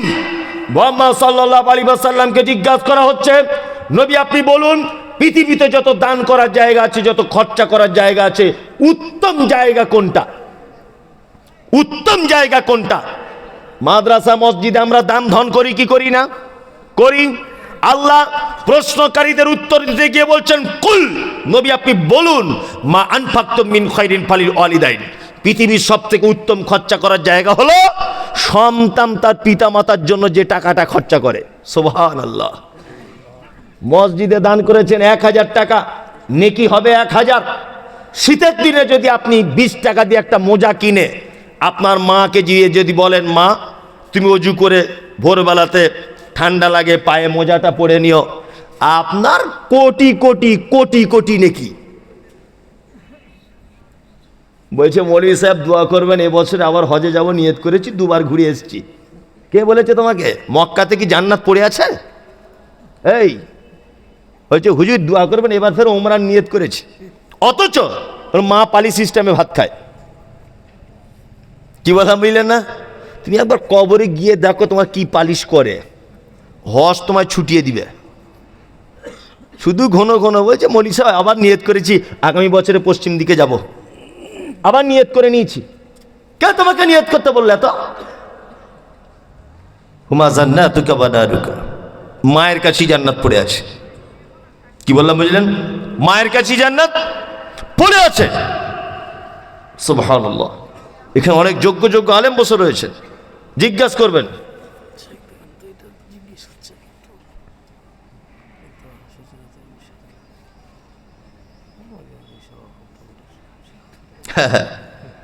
আল্লাহু আকবার। এ ব্যাপারে তো বললে অনেক কিছু বলা যেত, কি বলবো বলুন, কিছু বলার নাই। একজনা প্রশ্ন করেছেন, আমাদের দক্ষিণ দিনাজপুরে কিছু কিছু মসজিদ, মাদ্রাসা, ঈদগাহ, কবরস্থান সরকারের অধীনে আমরা এ ব্যাপারে খুব আতঙ্কিত এবং এ ব্যাপারে কিছু বলেন। দেখুন ভাই, এ ব্যাপারে আপনিও যা বুঝতে পারছেন, জানতে পারছেন, আমিও তাই। আপনি যেমন কষ্ট পাচ্ছেন, আমিও তেমন কষ্ট পাচ্ছি। কিন্তু আমি এতটুকু কথা আপনাদেরকে বলবো, এখানে শায়েখরা বসে আছেন, এতটুকু কথা বলবো। কি কথা? আল্লাহ নবী সাল্লাল্লাহু আলাইহি ওয়াসাল্লামের একটি স্মরণ করিয়ে দিই ঘটনা দিয়ে। মক্কাতে 13 বছর ছিলেন। কত বছর? 13 বছর। এত অত্যাচার সাহাবীদের উপরে, এত অত্যাচার। সাহাবীরা দল দল আল্লাহ নবীর কাছে আসছেন, এসে বলছেন, আল্লাহ রসুল একটু দোয়া করুন, একটু দোয়া করুন, আপনি একটু দোয়া করুন, আমরা তো মারা পড়ে যাব। আল্লাহ রসুল বলছেন, শোনো, এ তো সামান্য ব্যাপার। এর আগে বানি ইসরাইলদের নবীদেরকে করাতে করে মাথা চিড়ে দেওয়া হয়েছে, লোহার চিরুনি করে তাদের মাথার চামড়া ছাড়িয়ে নেওয়া হয়েছে। একটু ধৈর্য ধরো, ধৈর্য ধরো, সোনালি দিন আসবেই, আসবে। মুহাম্মদ সাল্লাল্লাহু আলাইহি ওয়াসাল্লাম অপেক্ষা করেছিলেন, সোনালি দিন আজকে সেখানে এসছে না আসেনি? এসছে। আমরা জানি বর্তমান যিনি সরকার ভারতবর্ষের, ইনি মুসলিমদের চরম শত্রু। স্বরাষ্ট্রমন্ত্রী, যারা দেখতে যাদেরকে পাচ্ছেন, আপনারা সবই তো বুঝতে পারছেন, জোর করে এই যে ওয়াকফ সম্পত্তিগুলো জোর করে নিয়ে নেওয়া হলো। আমি ওই জন্য একটা কথা বলি, যে সারা ভারতবর্ষে ব্রিটিশরা শাসন করেছে 180 থেকে 190 বছর। ব্রিটিশরা এদেশে যে সর্বনাশ করেছে, তার থেকে বেশি সর্বনাশ করেছে নরেন্দ্র মোদী সরকার। যদি বলছেন কেন, আপনারা জানেন যে এই যে ওয়াকফ সম্পত্তিটা ব্রিটিশ পিরিয়ডেও ছিল। সম্পত্তিটা কখন? সেই মোগল পিরিয়ড থেকে চলছে। ওয়াকফ করা, আল্লাহ রাস্তায় দান করা জমি জায়গা। তারপরে আমাদের শাসন ছিল 1000 বছরের কাছাকাছি। আমাদের শাসন চলে যাওয়ার পরে চলে এলো ব্রিটিশরা শাসন করলে দেশ, তখনও পর্যন্ত ওয়াকফ সম্পত্তির নড়চড় হয়নি। 1947 সালে 15ই আগস্টে যখন এই দেশ ব্রিটিশদের কাছ থেকে স্বাধীনতা লাভ করলো, তখনও পর্যন্ত সম্পত্তি ওয়াকফের নষ্ট হয়নি। কি বললাম বুঝলেন? 1947 থেকে 1957 সালে এসে কংগ্রেসের পিরিয়ডে ওয়াকফ সম্পত্তিকে একটা বোর্ডের মাধ্যমে নিয়ন্ত্রণ করার কথা ঘোষণা করা হলো 1957 সালে, যে এটা একেবারে এলোমেলোভাবে না থেকে 1957 সালে কংগ্রেসে একটা আইন পাস করলো যে এটা একটা বোর্ড দ্বারাতে পরিচালনা করা হোক। 1957 সাল থেকে আর 2023 সাল পর্যন্ত ওই বোর্ড দ্বারাতেই চলে আসছিল। তারপরে পড়ে গেল শকুনের চোখ, নরেন্দ্র মোদী সরকার। কি বললাম বুঝলেন? আর নরেন্দ্র মোদী সরকার এমনি একটু পরের জিনিস পছন্দ করে বেশি। নিজের বইয়ের পাত্তা নেই, হাসিনাকে নিয়ে বসে আছে। ও এমনি পরের জিনিসের উপরে লোভ বেশি আর কি, ও নিজের জিনিস পছন্দ করে না। কি বললাম বুঝলেন না? এত দেবত্ব সম্পত্তি, অসুবিধা নেই, কিচ্ছু অসুবিধা নেই। এত দেবত্ব সম্পত্তি হিন্দু ভাইদের, কোনো সমস্যা নেই। আর সমস্যা কোথায়? ওয়াকফ নিয়ে। আসলে ওয়াকফ নিয়ে সমস্যা কেন জানেন? আমি একটা উদাহরণ দিই বারবার। মুসলিমদের নিয়ে নরেন্দ্র মোদীর এত মাথা খারাপ কেন জানেন? সেটা কি আপনারা জানেন যে জঙ্গলে অনেক প্রাণী থাকে না?